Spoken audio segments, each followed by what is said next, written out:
Unos temas, algunas pinceladas sobre lo que es el sistema interamericano de derechos humanos, lo cual era básico y necesario para entrar a hablar sobre los estándares internacionales sobre el uso de la fuerza. Y simplemente voy a utilizar unos minutos antes de ya entrar con todo a ver estos estándares internacionales para recordarles de que en materia de derechos humanos, el Perú está adscrito a dos sistemas, al Sistema Interamericano de Derechos Humanos y al Sistema Universal de Derechos Humanos. El Sistema Interamericano está basado en que somos parte de la Organización de Estados Americanos, OEA, y el Sistema Universal de Derechos Humanos es por ser parte de las Naciones Unidas.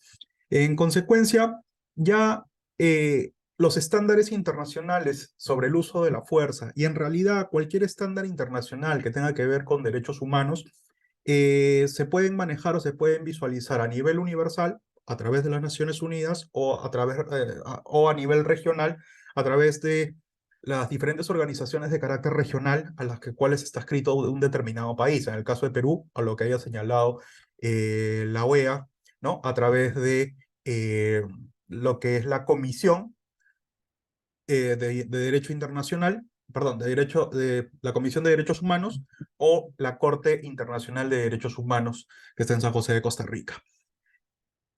¿Y qué han dicho en buena cuenta esta corte o estos dos órganos principales del sistema interamericano de derechos humanos? Esta es una diapositiva que ya la hemos visto, solamente quería traerla a colación nuevamente, que cuando se habla de estándares en el sistema interamericano, son guías, son pisos mínimos que deben cumplir los estados partes del sistema, ¿ok? En consecuencia, ya aterrizando este concepto general a lo que es los estándares mínimos sobre el uso de la fuerza, tenemos que traer a colación que son estándares mínimos o es el piso mínimo que necesitan necesitan implementar o cumplir los estados parte del sistema interamericano de derechos humanos a efectos de no incurrir en responsabilidad internacional de los estados, por violación de derechos humanos, obviamente. ¿Y qué han dicho? Bueno, les comento, tanto la Corte Interamericana de Derechos Humanos como la Comisión Interamericana de Derechos Humanos han hecho distintos aportes y son homogéneos. Sería un poco tonto o quizás un contrasentido de que no que tengan pronunciamientos distintos, ¿no? Estos dos órganos tan importantes que pertenecen al sistema interamericano de derechos humanos. Bueno, su jurisprudencia de la Corte ha venido en consonancia con los informes que ha estado emitiendo la Comisión de Derechos Humanos y viceversa, se retroalimentan uno y el otro. Eh, ya sabemos cuáles son las diferencias, que a nivel de sentencia es una cosa, que un cumplimiento obligatorio, en cambio los informes de la comisión generan una carga al Estado, ¿no? Porque tienen una característica cuasi jurisdiccional la comisión. Bueno, en consecuencia, todos los estados están llamados a cumplir con respecto a los estándares mínimos que se planteen sobre algún tema de derechos humanos. En este caso, en el tema que nos toca, lo que es el uso de la fuerza. Y hay que hablar lo siguiente, los límites del uso de la fuerza por parte de los agentes del Estado es uno de los primeros estándares que ha establecido la Corte Internacional, perdón, la Corte Interamericana de Derechos Humanos, ¿no? ¿Qué es lo que ha dicho? Y aquí hago un paréntesis antes de ya entrar de lleno a esto. Van a encontrar un montón de citas a pie de página a lo largo de las diapositivas. He tratado de ser lo más textual posible en las diapositivas respecto a lo que ha señalado la Corte. Recordemos que las sentencias no se parafrasean, ¿no? En consecuencia se citan tal cual. He tratado de ser lo más exacto posible y de todas maneras pueden entrar a ver las citas, a revisar las citas dentro de los materiales que ya he pasado a la administración del diplomado. eh, Están absolutamente todos los materiales que tienen que ver con las citas a pie de página. O sea, hay sentencias, hay informes de la comisión, hay otros informes que he citado, medidas cautelares también que ha implementado la Comisión Internacional de Derechos Humanos y como un plus también he agregado lo que dice las Naciones Unidas respecto a lo que son los estándares internacionales del uso de la fuerza.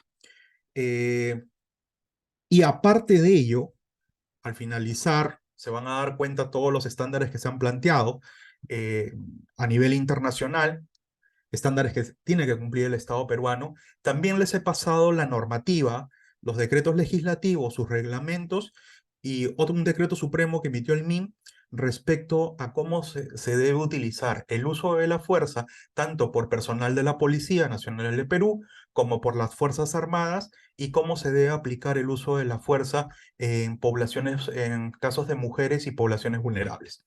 Eso va a ser bastante interesante y ya queda a su discreción de ustedes hacer una lectura de ello en comparativo de lo que dice la Corte, lo que dice el sistema interamericano con lo que se ha planteado en dichas normas, a ver si el Estado peruano está cumpliendo estos estándares mínimos en lo que es materia del uso de la fuerza.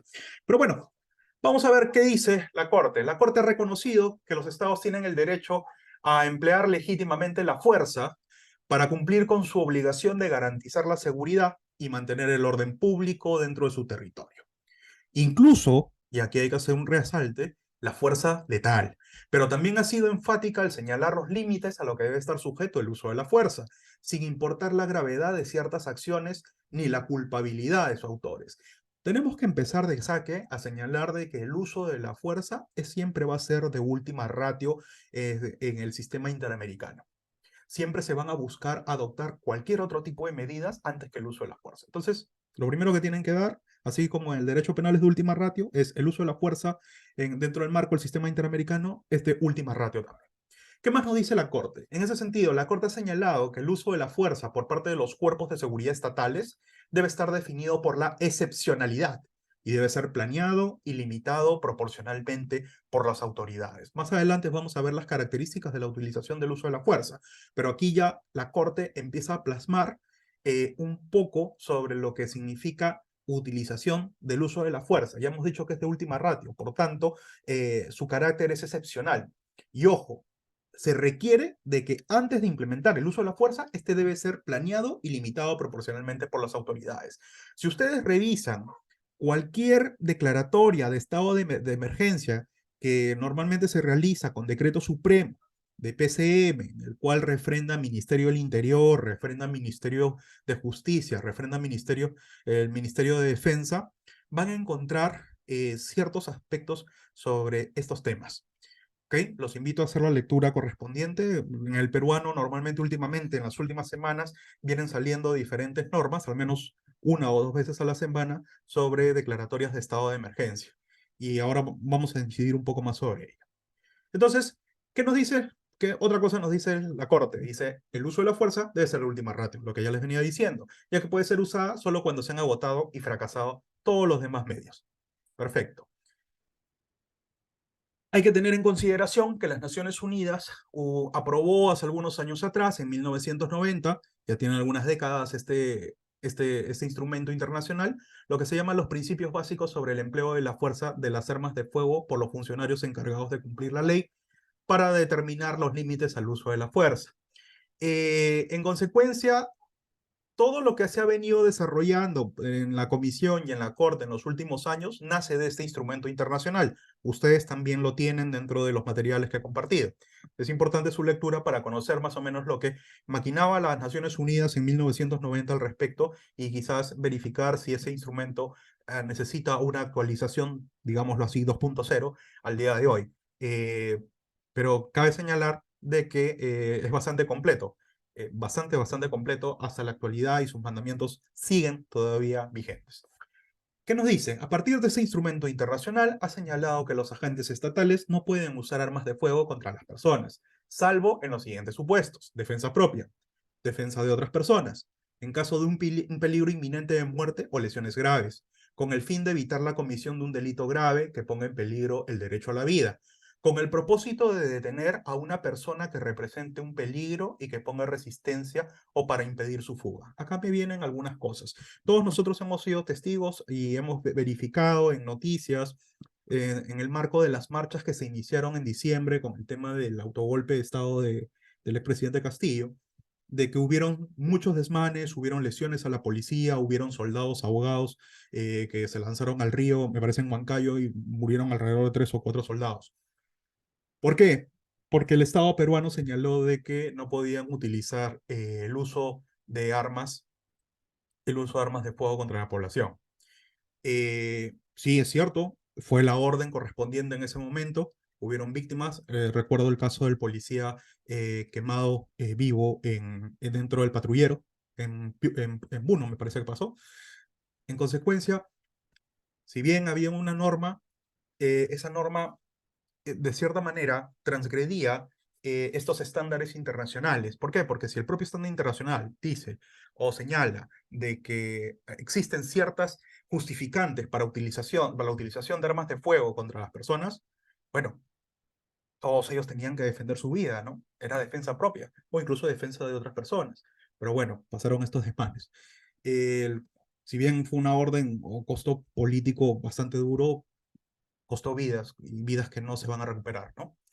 Entonces eso es un tema a llamar a reflexión respecto a los gobernantes de turno en cuanto a que deben de conocer la normativa y el marco jurídico, tanto nacional como internacional, y los estándares internacionales permiten el uso de la fuerza en ciertos momentos, para ciertas circunstancias, y totalmente está justificado de que aquellos agentes de policía, aquellos soldados pudieran realizar ello, ¿no? Defensa propia, netamente. Quizás puedan decir allí no había proporcionalidad u otro, pero vamos, había una turba de gente que venía por ellos. Consecuencia, ojo con eso.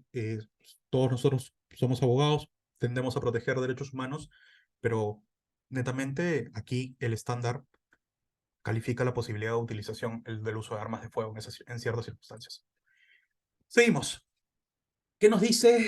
Dentro de este estándar se han desarrollado 5 subestándares respecto al uso de armas de fuego y de fuerza letal y otros más que vamos a ir desarrollando. Dice, los anteriores supuestos, o sea, los que ya he comentado cuando puede utilizar un agente las armas, dice, estos supuestos habilitan a los agentes estatales al uso de armas de fuego contra otras personas, pero solamente en caso de que medidas menos extremas sean insuficientes. Es decir, la regla general es que el uso de la fuerza letal y armas de fuego por parte de agentes de seguridad estatales está prohibido. Sí, correcto. Esa es la regla general, es de última ratio, se debe medir de cierta manera proporcionalidad, pero vamos, de que se tenía que verificar ciertos aspectos como que eh, era bastante gente contra los pocos agentes de policía que estaban resguardando la zona, para el caso del ejemplo que señalé hace un momento. ¿Qué más dice la Corte? Cuando los agentes estatales con facultades para hacer uso de la fuerza se encuentran en casos de excepción, señalados con antelación y van a usar armas de fuego, están obligados a tomar las siguientes medidas con la finalidad de evitar confusión e inseguridad. Allí el agente, obviamente el policía o quien vaya a utilizar el arma de fuego, tiene que identificarse como un agente del Estado, un policía en caso de ejemplo, y advertir claramente sobre su intención de utilización de armas de fuego. Bueno, un estándar mínimo que se requiere. No puede abrir fuego a discreción eh, ante una turba que venga. Va a tener que cumplir con ello, ¿no? Son estándares internacionales. No sé qué tanto pueda suceder en la realidad todo ello cuando se tiene una turba que viene hacia uno no con buenas intenciones, pero eso es lo que pide la normativa internacional como básico. ¿Qué más nos dicen con respecto al uso de armas de fuego y de fuerza letal? Bueno, nos ha dicho que esto debe ser encontrarse regulado, que debe ser excepcional y debe encontrarse regulado en una ley e interpretarse de manera restrictiva. La normativa, tenemos 2 decretos legislativos que regulan el tema de el uso de la fuerza por parte de la policía, el uso de la fuerza por parte de las Fuerzas Armadas, y allí se regulan estos aspectos de cuando se utiliza fuego contra población u otro, o contra enemigo interno. Tenemos 2 decretos supremos y 3 decretos supremos que regulan el tema. ¿Qué más nos dice? El uso de la fuerza debe ser absolutamente necesario frente a la fuerza o amenaza que se pretende resistir. Pues, perfecto. Solamente se puede hacer uso intencional de armas letales cuando sea absolutamente necesario para proteger el derecho a la vida. Eso se dijo en el caso de hermanos Landaeta Mejía y otros versus Venezuela. Consecuencia, si para el caso de la turba que viene a lincharme, que viene a hacer daño, a destruir propiedad del Estado, ¿se podía utilizar las armas? Sí, sí se podía utilizar.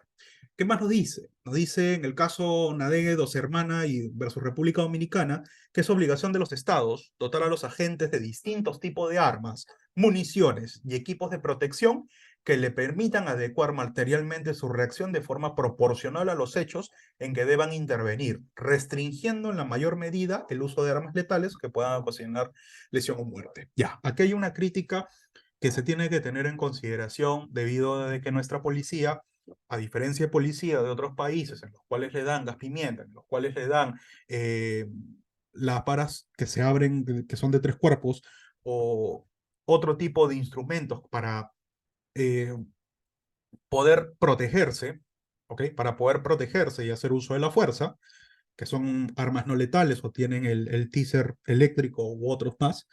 Lastimosamente a la policía, por falta de presupuesto, el Estado no cumple con darle todas estas medidas que podrían utilizar o implementar previo a decidirse utilizar un arma de fuego. Eso es algo criticable, sí, pero entonces la pregunta es, ¿qué sucede en un Estado que solamente me da un revólver para yo realizar utilización del uso de la fuerza? ¿Tengo que utilizar el revólver directamente o expongo mi vida eh, y sin utilizar el revólver? Como el caso del policía en Puno, ¿no? Son ejemplos, sé que son un poco extremos, pero que nos llevan a meditar algunas veces qué sucede en estos casos. Bueno, lastimosamente la Corte no nos ha dicho nada de qué sucede en el caso planteado o en la pregunta planteada, solamente nos dice de que la obligación del Estado es dar. Ya, perfecto, pero si el Estado no da, ¿qué pasa? No nos dice nada, hay un vacío allí al respecto. ¿Qué más nos dice? ¿Cuáles son los límites del uso de la fuerza por parte de las Fuerzas Armadas? Aquí la Corte ha sido muy estricta en el sentido de que ha señalado de que las Fuerzas Armadas de preferencia no deben ser utilizadas para el control de disturbios internos, que debe el Estado de evitar la utilización de Fuerzas Armadas para combatir el crimen interno, ¿ok? Porque las Fuerzas Armadas eh, no tienen una formación de protección a los civiles, sino esa formación es propia de los entes policiales. Las Fuerzas Armadas tienen una formación militar en el sentido de eliminar enemigos externos, también internos, pero no tienen esa especialidad. Así, la Corte nos ha dicho que el extremo cuidado que los estados deben observar al utilizar las Fuerzas Armadas como elemento de control de la protesta social, disturbios internos, violencia interna, situaciones excepcionales y criminalidad común. O sea, nos llama a reflexionar de que el Estado no puede combatir el crimen interno, robo, sicariato u otros, con el uso de las Fuerzas Armadas. Siempre hay un debate constante, ¿no? Y se debate cada cierto tiempo cuando el índice de criminalidad crece en las ciudades, de que se señala o puedes escuchar al vecino o puedes escuchar a otra persona donde dicen, oye, no, el presidente debe utilizar a las Fuerzas Armadas para eh, cuidar las calles y demás. Bueno, eso puede ser utilizarse como un doble rasero en el sentido de que, las Fuerzas Armadas, al no tener la formación correspondiente, y especialistas lo han dicho en los noticieros y demás, no tienen la formación que tiene un policía a efectos de combatir la criminalidad. Quizás hay un tema de mayor temor de los ladrones, criminales, sicarios u otros, que al ver fuerzas armadas en las calles pueda bajar la tasa de criminalidad. Pero eso es un impacto primario que quizás con el tiempo pueda cambiar, ¿no? Y se pueda volver negativo. Eso ya queda a discrecionalidad de cada uno de ustedes sacar sus propias conclusiones al respecto.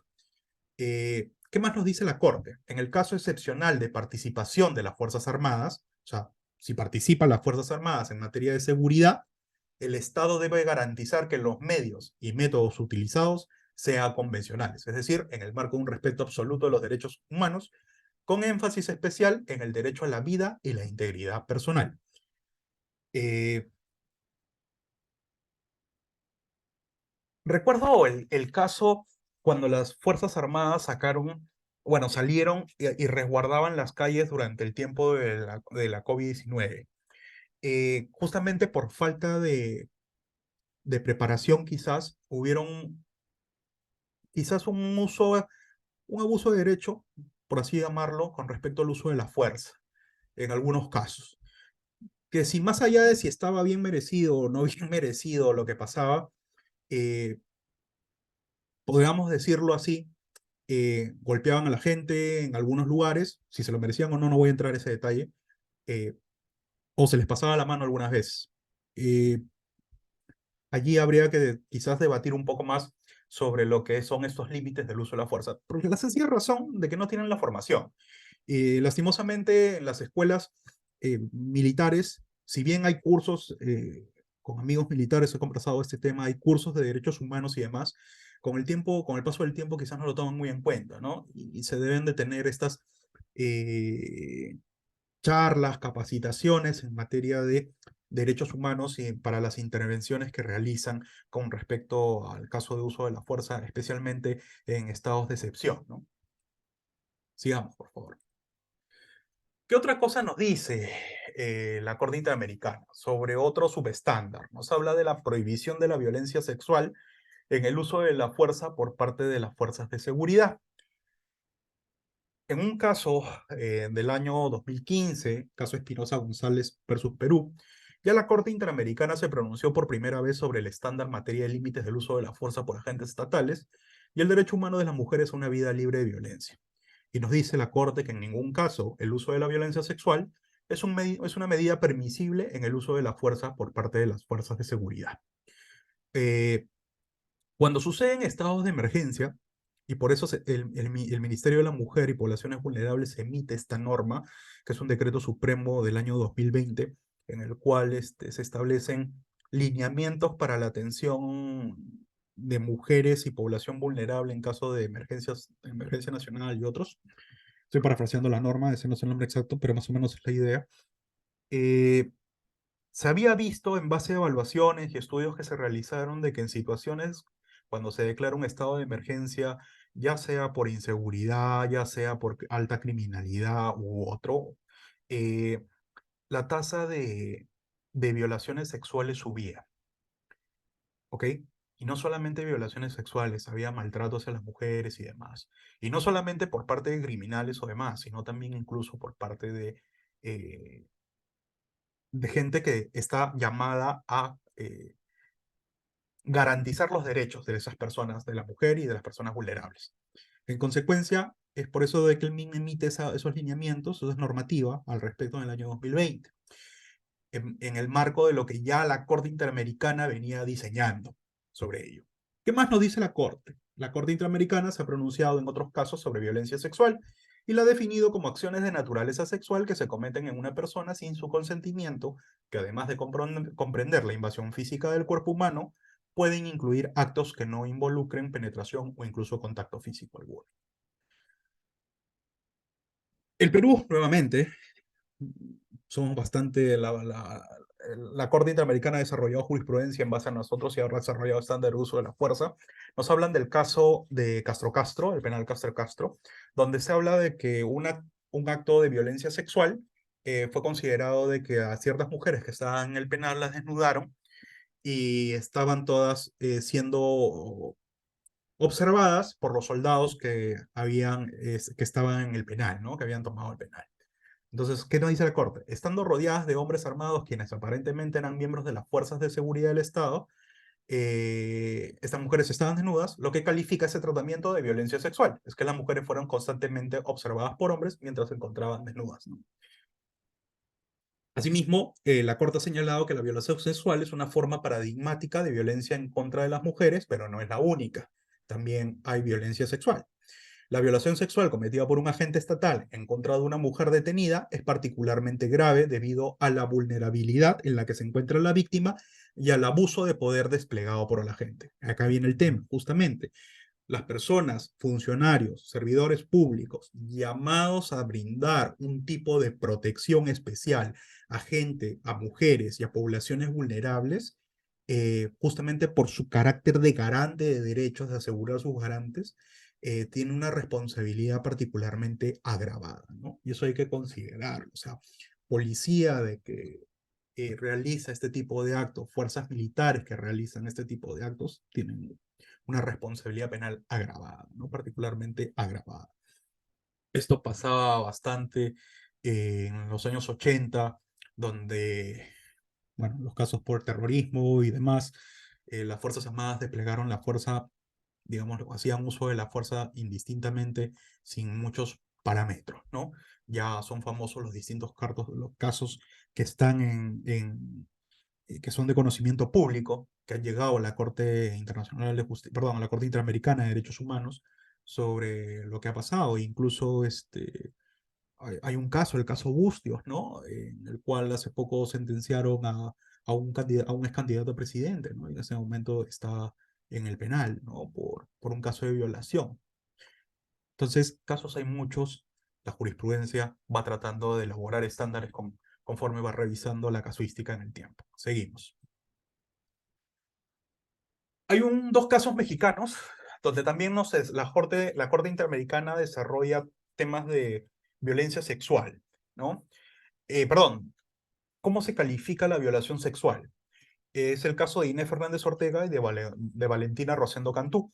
Son dos casos de la Corte Interamericana que calificó como tortura la violación sexual de la que fueron víctimas estas dos personas, que eran mujeres indígenas y fueron violadas por parte de miembros del ejército mexicano. Y cabe señalar de que estas violaciones, a diferencia de lo que pasó en el penal Castro Castro, que se dieron dentro de estos actos de violencia sexual, se dieron dentro del penal, estos se dieron fuera de las instalaciones estatales, pero aún por agentes del ejército mexicano. Entonces, ¿qué nos dice la Corte? Dice, con estos casos se sentó un precedente importante en materia de derechos humanos de las mujeres al analizar la violencia sexual, eh, a la luz de las disposiciones de la Convención de Belén do Pará y de la Convención Interamericana para Prevenir y Sancionar la Tortura, al concluir que la violación sexual cometida por miembros del ejército mexicano fue intencional, causó graves sufrimientos a las víctimas y tenía una finalidad, y por tanto constituyó un acto de tortura. Entonces, para la jurisprudencia de la Corte Interamericana, aquella violación cometida por funcionarios del Estado, ya sea parte de la policía o de Fuerzas Armadas, es una tortura. Ojo con eso, ¿no? Hay que precisar de que la Convención de Belén do Pará es uno de los instrumentos que protege a la mujer en el sistema interamericano de derechos humanos. Si no lo conocían, los invito a leer esta Convención de Belén do Pará.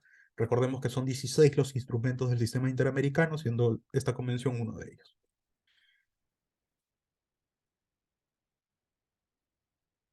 Ya. Otro de los subestándares que estableció la Corte es el uso de la fuerza por parte de agentes estatales en casos que involucran a niñas, niños y adolescentes, que son otra parte de la población vulnerable que existe. ¿Qué nos dice? La Corte ha establecido que los estados tienen particulares y especiales deberes de prevención y protección en relación con el uso de la fuerza por parte de agentes de seguridad en situaciones en que están o pueden estar involucrados niños, niñas o adolescentes. Ojo aquí, si hay niños, niñas o adolescentes involucrados, aparte del cumplimiento de todos los subestándares que ya hemos ido detallando hasta este momento, el Estado tiene que tener en cuenta estos, ¿ya? Entonces, particulares y especiales deberes de prevención y protección. Dentro de las medidas de prevención respecto al uso de la fuerza por parte de agentes estatales en contra de niños y niñas y adolescentes se encuentran la obligación del Estado de evitar que sus agentes y la sociedad en general reproduzcan el estigma de que ciertos grupos de niños y jóvenes están condicionados a la delincuencia o vinculados al aumento de la inseguridad ciudadana. Eso es obligatorio, la Corte lo ha señalado. ¿Por qué? Porque genera un clima no muy propicio para que las niñas, niños y adolescentes en situación de riesgo se encuentren ante una amenaza de ser víctimas de uso excesivo, ilegal o desproporcionado de la fuerza. Lógico, porque si yo voy como agente del orden, como policía o como fuerza de la Fuerza Armada pensando de que estos niños, niñas y adolescentes que quizás estén en una situación muy difícil o muy particular, en realidad son enemigos míos, el uso de la fuerza puede darse eh, de forma tal que no voy a garantizar su derecho a la vida o el derecho a la integridad personal de ellos. ¿Ok? eso lo deben de tener en cuenta. Por ejemplo, casos muy sonados de estos temas es de que seguramente ustedes han escuchado de los campamentos ilegales de minería, ¿no? O campamentos de minería ilegal, que normalmente están en la selva, en zonas bastante inhóspitas, del río, yendo en río 2, 3 días en lancha hacia adentro del bosque, ¿no? O hacia adentro de la selva. Eh, Todo lo que es minería ilegal lleva el caso de trata de blancas, lleva el trato de cocaínas, tráfico de armas y todo ello. Entonces, cerca de esos campamentos mineros es normal de que existan, y no por ello debe ser permitido, de que existan eh, lugares, mejor dicho, disculpen, prostíbulos donde hay niños, niñas y adolescentes. Y eso por eso tiene que ser exterminado, ¿no? Destruir las dragas, romper el material bueno, intervenir con el Estado, tanto los ministerios correspondientes a efectos de tratar a esas niños, niñas y adolescentes que han pasado por ello. O sea, las niñas y jóvenes son metidas para ejercer ese oficio, eh, y los chicos, a veces que pueden ser hermanos, primos o familiares de esas niñas, los utilizan como vigilantes y demás dentro de estos campamentos mineros, ¿no? Por nada, ¿no? O sea, es un tema de esclavitud netamente lo que hay ahí. Es una realidad, lo que existe ahí es una crítica que se realiza por falta de realizar acciones de combatir justamente de combatir todo este tema de que lo que es la minería ilegal, porque la minería ilegal trae todo ello, ¿no? Trae delincuencia, trae trata de blancas, tráfico de armas, tráfico de drogas, todo eso se encuentra ahí, podredumbre netamente. Y las víctimas son justamente las poblaciones vulnerables, ¿no? Que están alrededor. ¿Qué más nos dicen? Una importante medida de prevención para el caso de estos niños y niñas y adolescentes es que los agentes estatales con facultades para hacer uso de la fuerza, además de la capacitación y adiestramiento que deben tener en materia de uso de la fuerza, reciban capacitación adecuada sobre obligación especial de respetar y garantizar los derechos de las niñas, niñas y adolescentes. En efecto, es muy distinto tratar y defender derechos humanos de personas de cada población vulnerable en realidad. Cada población vulnerable tiene sus propias características y las capacitaciones tienen que ser distintas. En ese marco, los niños y niñas y adolescentes que se encuentran en un marco, o en parte de una intervención donde las Fuerzas Armadas, la Fuerza Policial va a hacer uso de la violencia, necesariamente estos agentes estatales tienen que recibir este tipo de capacitaciones. ¿Ok? Esto lo dijeron en el caso Ibarra versus Ecuador, ¿no? El año 2015. Pero ¿qué otros principios o qué otros estándares ha señalado la Corte? Vamos a hablar ahora sobre principios que deben regir el uso de la fuerza por parte de agentes del Estado. A ver, los tres principios básicos que deben regir en el uso de la fuerza por parte de los agentes del Estado son tres, que son la legalidad, la absoluta necesidad y la proporcionalidad. Y la legalidad tiene una doble dimensión, o parte desde una doble dimensión. Es decir, el Estado, antes de aplicar el uso de la fuerza, debe haber creado un marco jurídico adecuado. Y el objeto de aplicación del uso de la fuerza tiene que ser un objeto legítimo. Esto se basa en el caso Dorsemana versus República Dominicana. Justamente estos tres principios se crean en ese caso del año 2012. ¿Qué más nos dice la Corte? Dice que el uso de la fuerza tiene que ser por absoluta necesidad. Es decir, solamente puede tener lugar frente a la inexistencia o falta de disponibilidad de otros medios de acuerdo a las circunstancias del caso. Y nos dice que tiene que ser proporcional. El uso de la fuerza utilizado debe ser congruente con la resistencia ofrecida, así como el peligro real existente. En consecuencia, cuando la policía realiza su plan de intervención, ya sea de la mano de las Fuerzas Armadas o las Fuerzas Armadas realizan su plan de intervención, ya ha habido una inteligencia detrás en las cuales puede haber verificado de si en determinado lugar ya tienen sospechas de que van a utilizar armas de fuego, que no van a utilizar, o van a utilizar otro tipo de armas, otro tipo de armas artesanales. eh, Se tienen que conjugar estos tres principios a efectos de realizar la utilización del uso de la fuerza. A veces es difícil saber con especificidad cuánto debe ser congruente con la resistencia ofrecida, cuándo existe un peligro real. Es difícil. Y los agentes, ya sea Policía Nacional o Fuerzas Armadas, tienen solamente pocos segundos cuando están en campo a efectos de decidir si van a utilizar el uso de la fuerza o no, ¿no? O más allá de eso, incluso el uso de la fuerza letal, si corresponde. Pero esos son los tres principios que rigen. Entonces, ¿qué más nos dice la Corte sobre estos tres principios? Eh, la Corte conoció de un caso sobre uso de la fuerza por parte de agentes estatales dentro de una cárcel. Escuchen este caso, ¿no? En el que se analizaron los anteriores principios. ¿No? A partir de la obligación del Estado de garantizar la seguridad y el orden público dentro de las cárceles, así como de la obligación de garantía del derecho a la vida e integridad personal de las personas internas y que allí trabajan. ¿Qué pasó? En el caso concreto existía un contexto de tráfico de armas y drogas, de creación de bandas y de aumento de violencia. Todo eso pasaba dentro de la cárcel, se quería realizar el uso de la fuerza.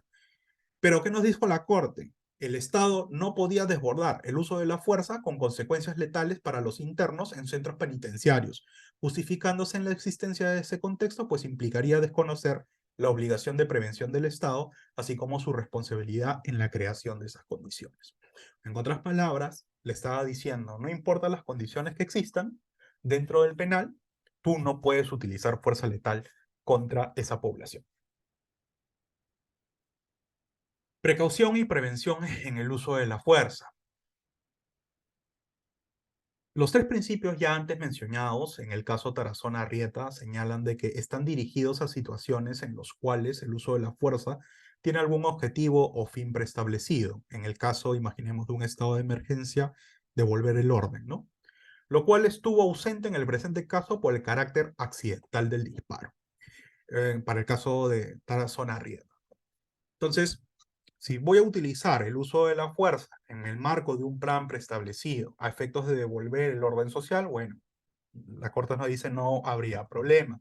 Pero si hubo un disparo accidental u otro, pues el uso de la fuerza fue excesivo. Recordemos el caso de Inti O'Brien, ¿no? Algo así, ¿no?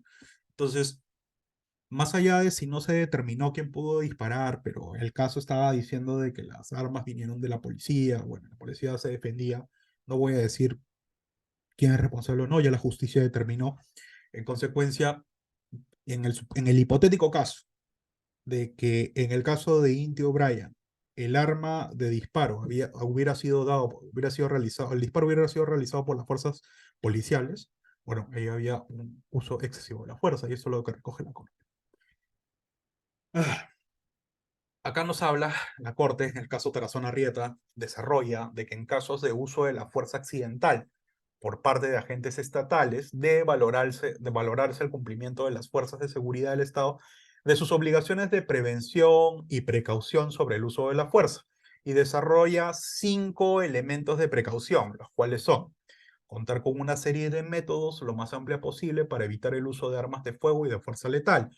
Por ejemplo, nuevamente, vamos al caso de Inti O'Brien. Se estaban utilizando gases lacrimógenos para disuadir a la gente y de que se retire.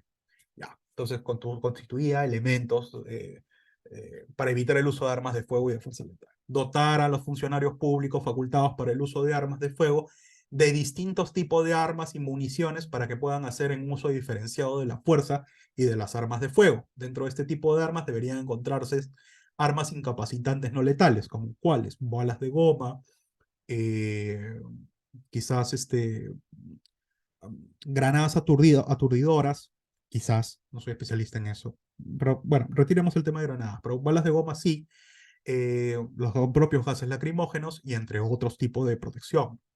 Garantizar que las armas de fuego se utilicen solamente en circunstancias apropiadas, reglamentar el control, almacenamiento y distribución de armas de fuego, crear procedimientos que aseguren que los agentes estatales respondan de las armas de fuego o municiones a su cargo. Ya. En este último, eh, en este último objeto de prevención, ya, digamos que crear procedimientos que aseguren que los agentes estatales respondan de las armas de fuego o municiones a su cargo, Claro, a cada policía se le da, o a cada Fuerza Armada se le da su arma reglamentaria más una cantidad de balas o de munición. Y eso debería ser regulado, o sea, cuando se piden más balas y dan. Lo que pasó en el caso de Inti O'Brien, recuerdo de que s- salió en la prensa este tema de que no tenían la cantidad o había un problema con el inventario, ¿no? Consecuencia, una de las tantas cosas que salió a la luz en ese caso. Eh, digámoslo así, de que fallaron en este aspecto. Pero bueno, eso es lo que la Corte más o menos ha delimitado al respecto. Y pasemos a otro tema. Derecho a la vida y el uso de la fuerza por parte de agentes del Estado. Hay que tener en consideración de que la Corte Interamericana, al momento de desarrollar todo lo que son estos lineamientos mínimos básicos, estos estándares sobre el uso de la fuerza, tratan de garantizar lo que es el derecho a la vida, la integridad personal y el acceso a la justicia, recogiendo distintos artículos de la Convención Americana de Derechos Humanos. ¿Ok? Entonces, la Corte, basándose en esto, ha generado un criterio fundamental en que siempre será considerado como privación arbitraria de la vida la que es resultado del uso de la fuerza ilegítima, excesiva o desproporcionada.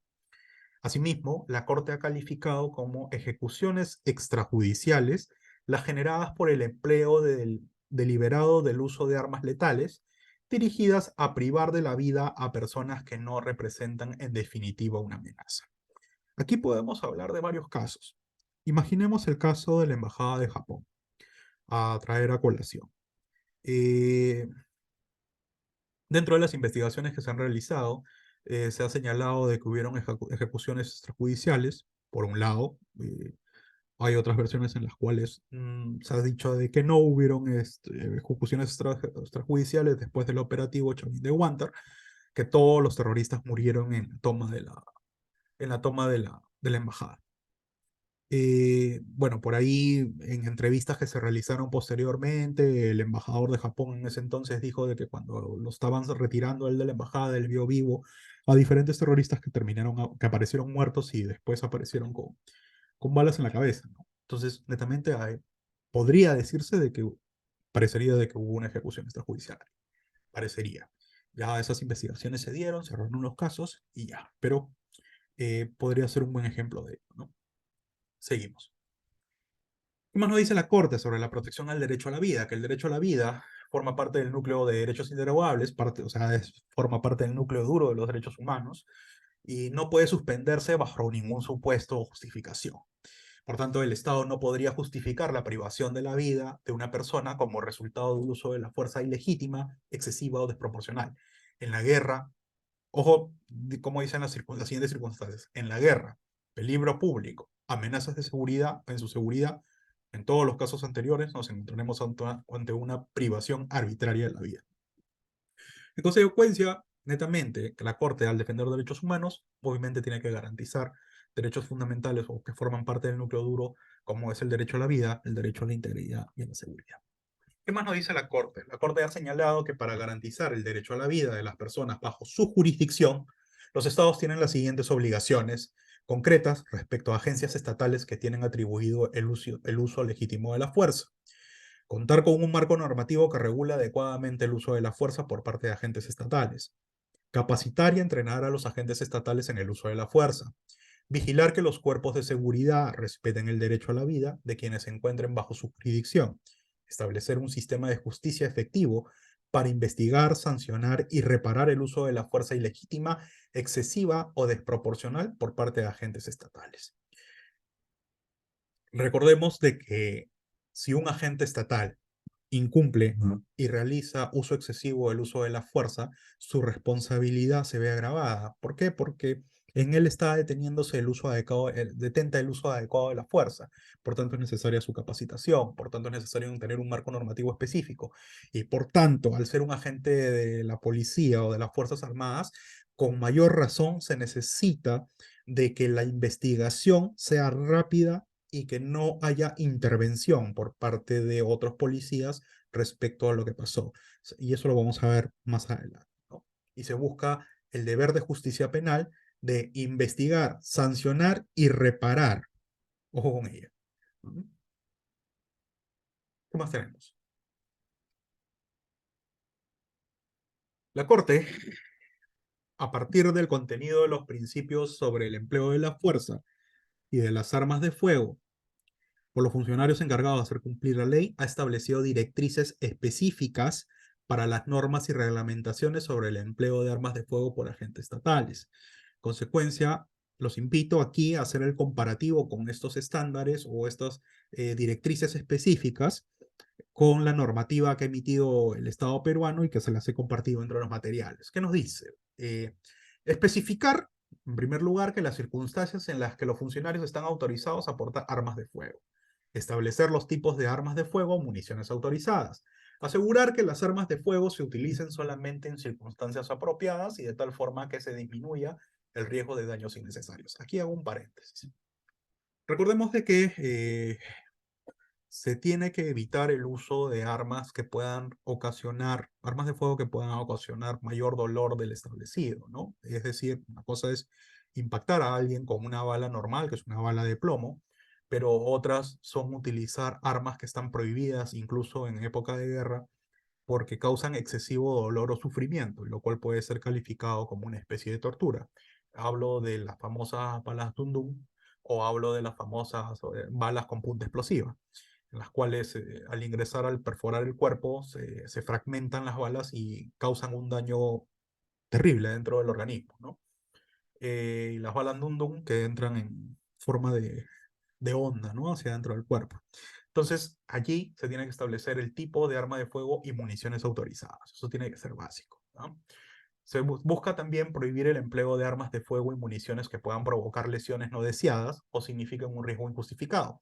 Aquí viene esa prohibición que les comentaba. Reglamentar el control, almacenamiento y distribución de armas de fuego, así como los procedimientos para asegurar que los funcionarios encargados de hacer cumplir la ley respondan por las armas de fuego o municiones que se les haya entregado. Señalar los avisos de advertencia que deberán darse en caso que proceda cuando se vaya a hacer uso de armas de fuego. Recordemos de que antes de la utilización de un arma de fuego, la gente tiene que informar o tiene que decir de que es agente, identificarse como agente policial o como agente del Estado y que va a realizar el uso del arma de fuego. Establecer un sistema de presentación de informes en todos los casos en los que los funcionarios encargados de hacer cumplir la ley usen armas de fuego en el desempeño de sus funciones. Entonces, esto se ha desarrollado en el caso Montero, Aranguren y otros en versus Venezuela en el año 2006, pero mucho parte del instrumento internacional aprobado por Naciones Unidas en 1990. ¿Qué más? Derecho a la integridad personal y el uso de la fuerza por parte de agentes del Estado. Ya hablamos de que el uso de la fuerza tiene que respetar el derecho a la vida, pero también tiene que respetar la integridad personal. Sobre ello, la Corte que ha dicho, todo uso de la fuerza que no sea estrictamente necesario por el propio comportamiento de la persona detenida constituye un atentado a la dignidad humana en violación del artículo 5 de la Convención Americana. Y asimismo, ha señalado que en este caso, Nadeje Dos Hermanas versus República Dominicana, se declaró violado el derecho a la integridad personal establecido en el artículo 5 de la Convención, debido al uso ilegítimo, innecesario y desproporcionado de la fuerza de agentes estatales que provocaron heridas con proyectil de arma de fuego a varias personas, así como motivo del accidente automovilístico generado por dicho uso de la fuerza. Utilización, abrir fuego a personas civiles en el marco de una manifestación y demás, cuando éstas no representan un peligro, obviamente es un atentado contra, no solamente contra la vida, sino contra el derecho a la integridad de cada persona, ¿no? Entonces, eso es lo que establece la Corte en ese extremo. ¿Qué nos dice la Corte sobre el derecho a acceso a la justicia, de acceso a la justicia y el uso de la fuerza por parte de agentes del Estado?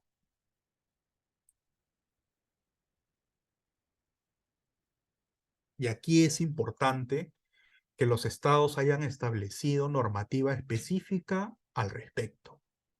¿Qué nos dice? En casos de muerte y violencia por el uso de la fuerza, la Corte ha señalado que los estados se encuentran obligados a llevar a cabo una investigación que cumpla las siguientes características. Tiene que ser de oficio, sin dilación, independiente, seria, imparcial y efectiva.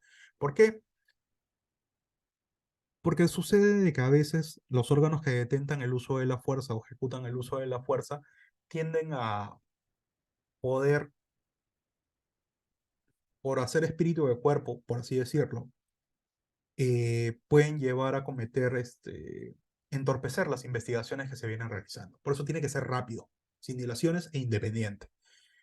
¿Qué más? Cuando se trata de uso de la fuerza por parte de agentes estatales, esta debe ser más rápida y completa y considerar todas las circunstancias y el contexto de los hechos, incluyendo las acciones de planeación y control.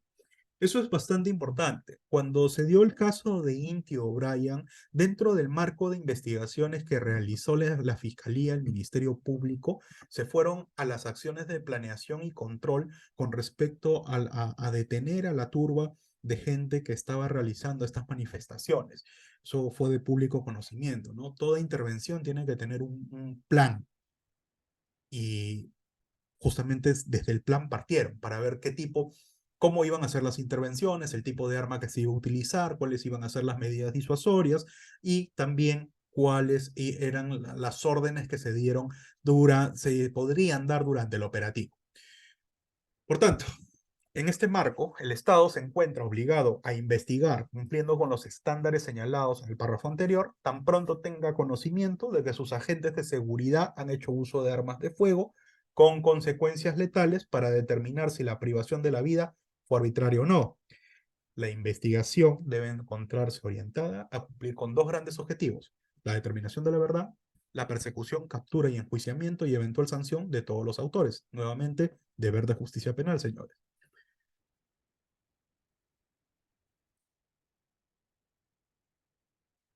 Asimismo, la Corte ha señalado que en todos los casos en que el uso de la fuerza por parte de agentes estatales haya provocado muerte, lesiones a una o más personas, el Estado se encuentra obligado a dar una explicación que sea convincente y satisfactoria, así como a desvirtuar las alegaciones sobre su responsabilidad a través de las pruebas adecuadas. Pregunto, en base al conocimiento que se tiene, en el caso de Indy O'Brien, ¿se llegó a dar una explicación que sea convincente y satisfactoria o sencillamente se llegó a que faltaban medios probatorios a efectos de determinar si hubo responsabilidad? Porque a las finales nunca se determinó si los proyectiles que impactaron a estos dos chicos finalmente fueron disparados por la policía o por la misma turba. Entonces quizás no fue tan convincente o satisfactorio. Solamente dejo la pregunta ahí. Queda cada uno a su discreción.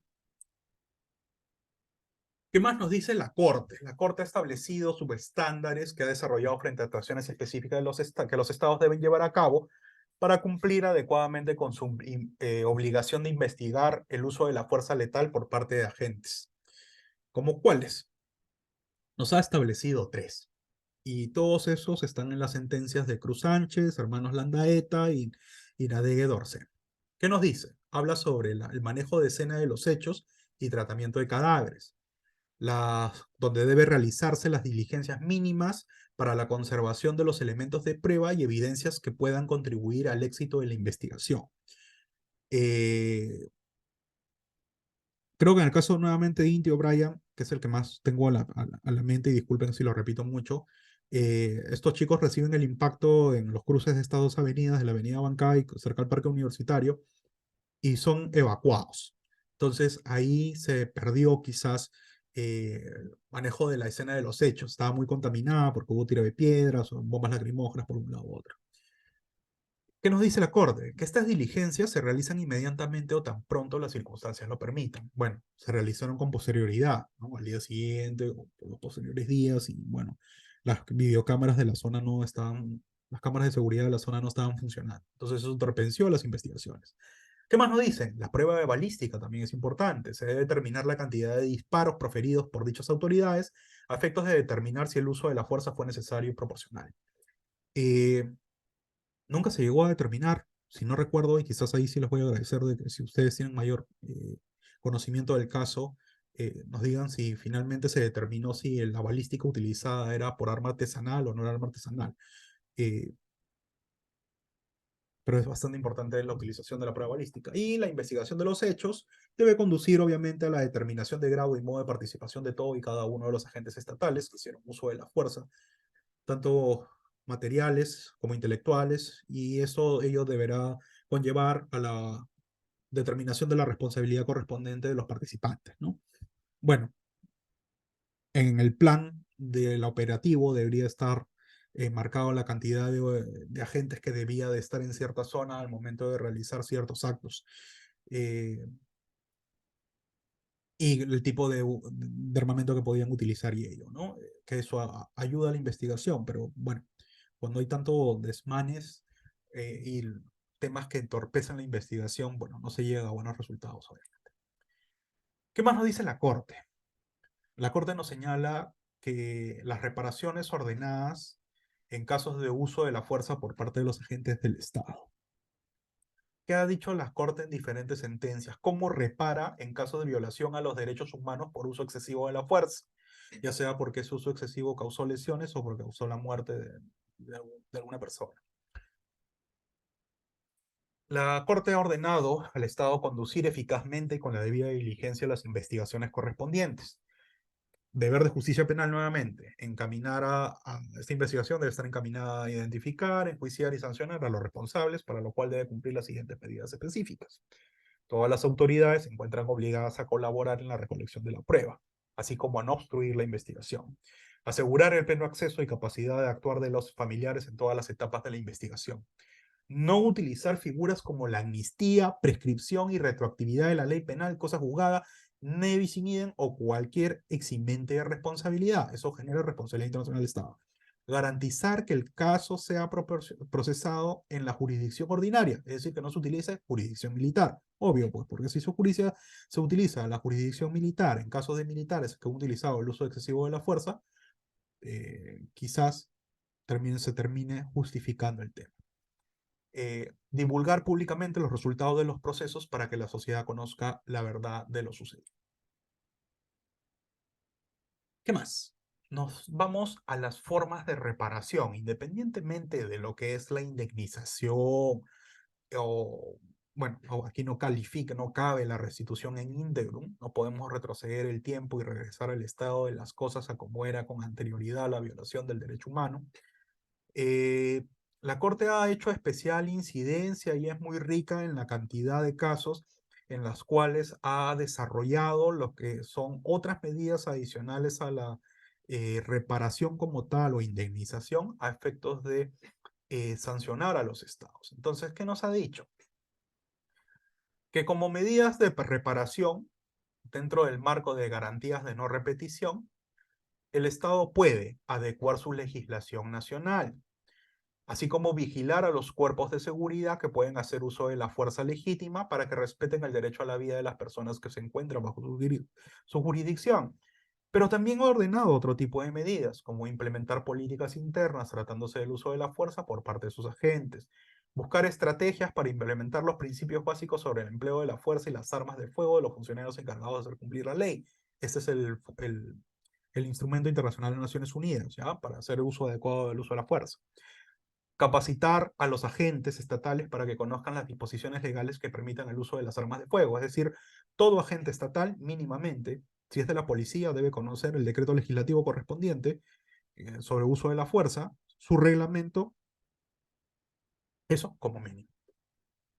¿Qué más dice? Que hay que entrenar adecuadamente para que tengan elementos suficientes para decidir en un caso concreto sobre usar o no la fuerza legítima. Aquí la crítica que se puede realizar es que los agentes de policía actualmente tienen muy poco tiempo de entrenamiento, ¿ok? En consecuencia, no, muy difícil es que puedan llegar a discernir cuándo utilizar o no la fuerza legítima, y no hay mayor incidencia al respecto dentro de la academia policial. Ese tema tiene que cambiar, tiene que hacerse bastante insistencia en ello. Eh, Capacitar a los agentes estatales en temas específicos sobre el uso de la fuerza, ya sea sus límites, uso proporcional, normas de protección de derechos humanos que prohíben su uso desproporcionado. Entonces, un agente policial, un agente de las Fuerzas Armadas, aparte de su entrenamiento físico o entrenamiento táctico, militar o policial que llevan, tienen que ser expertos en materia de aplicación de uso de la fuerza en derechos humanos, es decir, tienen que saber más que ustedes, más que yo al respecto. Pero muchas veces eso no pasa por falta de capacitación, ¿no? Recordemos de que una de las recomendaciones de la Comisión Interamericana de Derechos Humanos, justamente a propósito de las marchas que se dieron por el autogolpe de Estado de Pedro Castillo y su posterior encarcelación, fue el tema de que se recomendó de que el Estado peruano capacitara a las Fuerzas Armadas sobre la aplicación del uso de la fuerza, ¿no? Entonces, hay que ver este tema, que en materia de garantías de no repetición, la Corte ha desarrollado bastante al respecto. ¿Qué más nos dice? Que en el caso Nadege Dorsema contra República Dominicana se ordenó la creación de un curso permanente dirigido tanto a agentes de las Fuerzas Armadas como a agentes de control fronterizo y agentes encargados de procedimientos migratorios. Y la Corte señaló qué temas se iban a hablar o se iban a abordar en ese curso permanente, ¿no? El uso de la fuerza, y nos dijo, el uso de la fuerza por parte de agentes encargados de hacer cumplir la ley de acuerdo con los principios de legalidad, proporcionalidad, necesidad y excepcionalidad, así como criterios de uso diferenciado y progresivo de la fuerza. Asimismo, sobre las acciones preventivas adoptadas por el Estado y las acciones concomitantes y con posterioridad al incidente. Es decir, prácticamente los obligó a pasar un curso intensivo de uso de la fuerza, donde ya les estaba dando el sílabus, la propia Corte ya estaba dando el sílabus de lo que tenían que abordar. ¿Qué más? ¿Qué otras cosas tenemos en el marco de las garantías de no repetición? Pues bien, la Corte ha señalado en el caso García Ibarra eh, al Estado, en este caso al Estado de Ecuador, la creación de programas de formación y capacitación a los agentes estatales en el uso legítimo de la fuerza y las obligaciones de especial protección que estos tienen respecto a los derechos de los niños, niñas y adolescentes. Otra medida es la creación de un procedimiento o mecanismo eficaz imparcial e independiente para la verificación e investigación de las quejas sobre legalidad del uso de la fuerza letal ejercida por agentes estatales. Consecuencia, hemos podido ver que dentro del marco de garantías de no repetición, la Corte ha abordado y ha desarrollado bastante diferentes tipos de medidas de este tipo a efectos resarcir, de resarcir, de sancionar al Estado y resarcir ciertos derechos expectaticios, no solamente de los deudos, de los familiares o de los afectados, ¿no? Por el uso excesivo del uso de la fuerza. ¿Qué otra cosa? Tenemos de que en este caso Cruz Sánchez versus Perú, la Corte ordenó que el Estado debe continuar con el proceso de implementación de protocolos eficaces para la investigación de violaciones relacionadas con el derecho a la vida, como la privación arbitraria de la vida, perdón, derivada del uso de la fuerza por parte de agentes estatales. Los aludidos protocolos deben ser conformados por las normas internacionales, deben ser conformes, perdón, con las normas internacionales pertinentes de la materia. Y también ordenó que el Estado deberá dotar a las entidades encargadas de la prevención e investigación de las ejecuciones extrajudiciales de suficientes recursos humanos, económicos, logísticos, científicos para que realicen el procesamiento adecuado de toda prueba científica y de otra índole con la finalidad de esclarecer los hechos que dieron lugar a la violación al derecho a la vida. Entonces, tenemos de que la Corte ha seguido desarrollando su línea jurisprudencial en los últimos 10 o 15 años sobre qué hacer o qué tipo de sanción se debe aplicar a los estados cuando hay un uso excesivo del uso de la fuerza. ¿Y qué más tenemos? Aparte de las garantías de no repetición, que son las de mayor difusión que se ha dado y de bastante relevancia, más allá de lo que es la indemnización en dinero, en razón de que se busca que no se vuelvan a cumplir o no se vuelva que el Estado, a través de sus fuerzas del orden, ya sea policía o fuerzas armadas, realice un uso indiscriminado de la fuerza. ¿Qué nos dice la Corte? La Corte ha utilizado la indemnización y la satisfacción como otras medidas, ¿no? Eh, la Corte ha tomado en consideración como elemento importante para fijar la indemnización material e inmaterial el uso de la fuerza excesiva, desproporcionada o ilegítima que sufrieron las víctimas. Sobre ello se determina un quantum indemnizatorio a favor de las víctimas o de sus deudos. Y sobre medidas de satisfacción, la Corte ha ordenado la realización de un acto público de reconocimiento de responsabilidad internacional, las disculpas públicas a los familiares de la víctima del uso ilegítimo, excesivo y desproporcionado de la fuerza por parte de agentes estatales. Eso en general es el marco que ha establecido la Corte como estándar a lo largo de los años, en los últimos 10 o 15 años aproximadamente. ¿Qué más tenemos? Tenemos el tema de la comisión. Perdonen un segundo, por favor.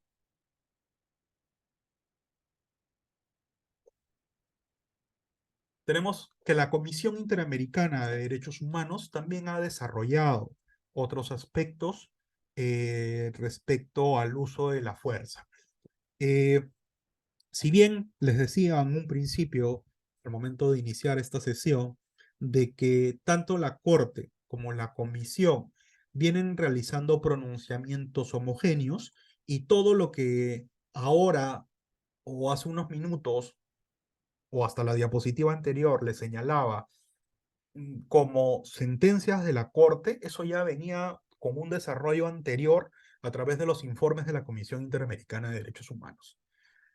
Pero hay ciertos informes de la Comisión Interamericana de Derechos Humanos que todavía no tienen, que no han sido acogidos por la Corte, y eso no significa que esté mal, pero lo que pretendo presentarles en las siguientes diapositivas son aspectos diferentes sobre pronunciamientos que ha hecho la Comisión Interamericana, o más que diferentes, sobre ciertos o sobre otros aspectos que no han sido recogidos por la Corte hasta el momento. Aspectos de no aburrirlos y no repetir más sobre lo mismo, porque ya la Corte a nivel de sentencia ha desarrollado bastante. Pero veamos qué nos dice la Comisión Interamericana de Derechos Humanos al respecto. Asimismo, como la Corte, la Comisión Interamericana ha hablado sobre el uso, límites al uso de la fuerza por parte de agentes del Estado. ¿Y qué nos dice? Dice, por lo irreversible de las consecuencias que podrían derivarse del uso de la fuerza, su utilización debe concebirse como último recurso y debe ser limitado cualitativa y cuantitativamente. Tiene que tender a impedir un hecho de mayor gravedad que el que provoca la reacción estatal. El uso de la fuerza por parte de agentes estatales debe encontrarse claramente limitado a través del marco jurídico del Estado, de la Constitución y la ley, así como de los instrumentos internacionales de los derechos humanos. En consecuencia, tenemos tres pilares fundamentales: derecho a la vida, a la integridad, eh, bueno, dos pilares fundamentales: derecho a la vida y el derecho a la integridad. Y sobre esos dos pilares fundamentales descansa todo el marco jurídico internacional de protección de los derechos humanos y de derecho internacional público. Y también descansa lo que son los mandatos constitucionales y la ley para el tema del ejercicio legítimo del uso de la fuerza. ¿Qué más tenemos? La Comisión también nos dice que si la fuerza pública ejerce su labor desbordando sus atribuciones, traspasando sus límites, se convierte en un nuevo factor de violencia y contribuye a agravar la situación en vez de resolverla. Estima la Comisión, asimismo, que es el responsable de los derechos humanos, lo que evitará posibles abusos por parte de la fuerza pública, dándole esta mayor legitimidad y fortaleciéndola. Sencillamente lo que señala la Comisión de que si el actuar de las fuerzas del orden conlleva a una actitud de utilización indiscriminada del uso de la fuerza, va a haber una mayor reacción. Y ese caso pasó en los 80s en los pueblos altoandinos, donde obviamente las Fuerzas Armadas llegaban, eran abusivos por tratar a todos los pobladores de la zona como terroristas. Quizás habían algunos, quizás muchos, pero trataban indiscriminadamente a todo el mundo y a las finales utilizaban y podían realizar ejecuciones extrajudiciales, y ahí quedaba el tema. Por eso las poblaciones no colaboraban ni con las fuerzas policiales, ni con las fuerzas, ni con el ejército. No voy a entrar a debatir si estaba justificado o no. Simplemente trato de señalar o traer un ejemplo más o menos que se adecue a lo que señala la Corte, ¿no? Basado en esa experiencia y en otras más, porque sencillamente lo que pasó aquí sucedió en diferentes lugares. Por ejemplo, este pronunciamiento de la comisión se basa en un informe situacional de los derechos humanos en Bolivia del año 81, ¿no? Justamente época, más o menos, en lo que aquí pasaba lo mismo. ¿Qué más tenemos? La Comisión Interamericana ha señalado que el derecho a la vida es todo momento el límite ineludible del uso de la fuerza por parte de los agentes estatales, sea en tiempo de paz, en situaciones de emergencia distintas de la guerra o durante conflictos armados. El artículo 4 de la Convención Americana y el artículo 1 de la Declaración de Derechos y Deberes del Hombre rigen el uso de la fuerza letal por los estados y sus agentes, prohíben la prohibición arbitraria de la vida y las ejecuciones sumarias. Entonces hay que tener en consideración de que el uso de la fuerza no es porque yo esté en guerra, el uso de la fuerza va a ser indiscriminado. No. Recordemos de que en marco de guerra existen otras normativas que fundamentan el derecho internacional, no solo el de los derechos humanos y también el derecho internacional humanitario, ¿ok? Pero el uso de la fuerza en consonancia con con esos instrumentos internacionales no puede ser indiscriminado. Tiene que haber un plan, tiene que haber una reacción, tiene que haber la utilización de la normativa, la constitución, la ley, y ya el Estado peruano, desde hace algunos años, cuenta con sus propias normativas actualizadas sobre la utilización del uso de las armas, perdón, sobre la utilización del uso de la fuerza. Seguimos. Límites al uso de la fuerza por parte de las Fuerzas Armadas.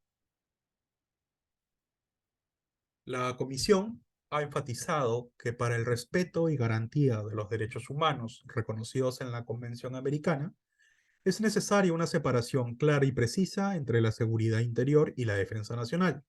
La primera a cargo de la policía y la segunda como funciones de las Fuerzas Armadas. Eso va en consonancia con lo que ya les señalaba al principio respecto a de que la Corte Interamericana ha señalado de que de preferencia no se debe utilizar a las Fuerzas Armadas para la protección de civiles en el marco de delincuencia o criminalidad dentro de una ciudad o algo por el estilo, ¿ya? Porque no tienen la formación correspondiente. O sea, para hacer combate a la delincuencia común, obviamente está la policía, pese a que no tiene una amplia formación, porque son pocos años los que están en la academia o en la escuela de oficiales o en la escuela de suboficiales y salen a la cancha. Y aquí viene una crítica y hago paréntesis con el tema. Hace poco el Estado peruano presentó, el gobierno, el Ejecutivo presentó un proyecto de ley al Congreso, justamente para 28 de julio, en las cuales se quiere crear un nuevo tipo de policía. Un nuevo tipo de policía que solamente va a pasar por la academia policial, por así decirlo, en este caso la escuela o de oficiales, un año solamente. Entonces, y este tipo de policía va a poder utilizar armamento de fuego y va a hacer uso de la fuerza. ¿Dónde está la capacitación que necesitan los agentes policiales en ese momento, no? O sea, a veces parece de que retrocedemos en vez de avanzar. Y sobre esto o este conocimiento público, ha habido bastantes críticas al respecto sobre este proyecto normativo que ha presentado el Ejecutivo y no sé si prosperará en el marco de que el Ejecutivo pretende pedir facultades al Congreso dentro de poco. No sé a dónde llevará ese tema. ¿Qué más tenemos? Regresando ya al hilo conductivo de la exposición.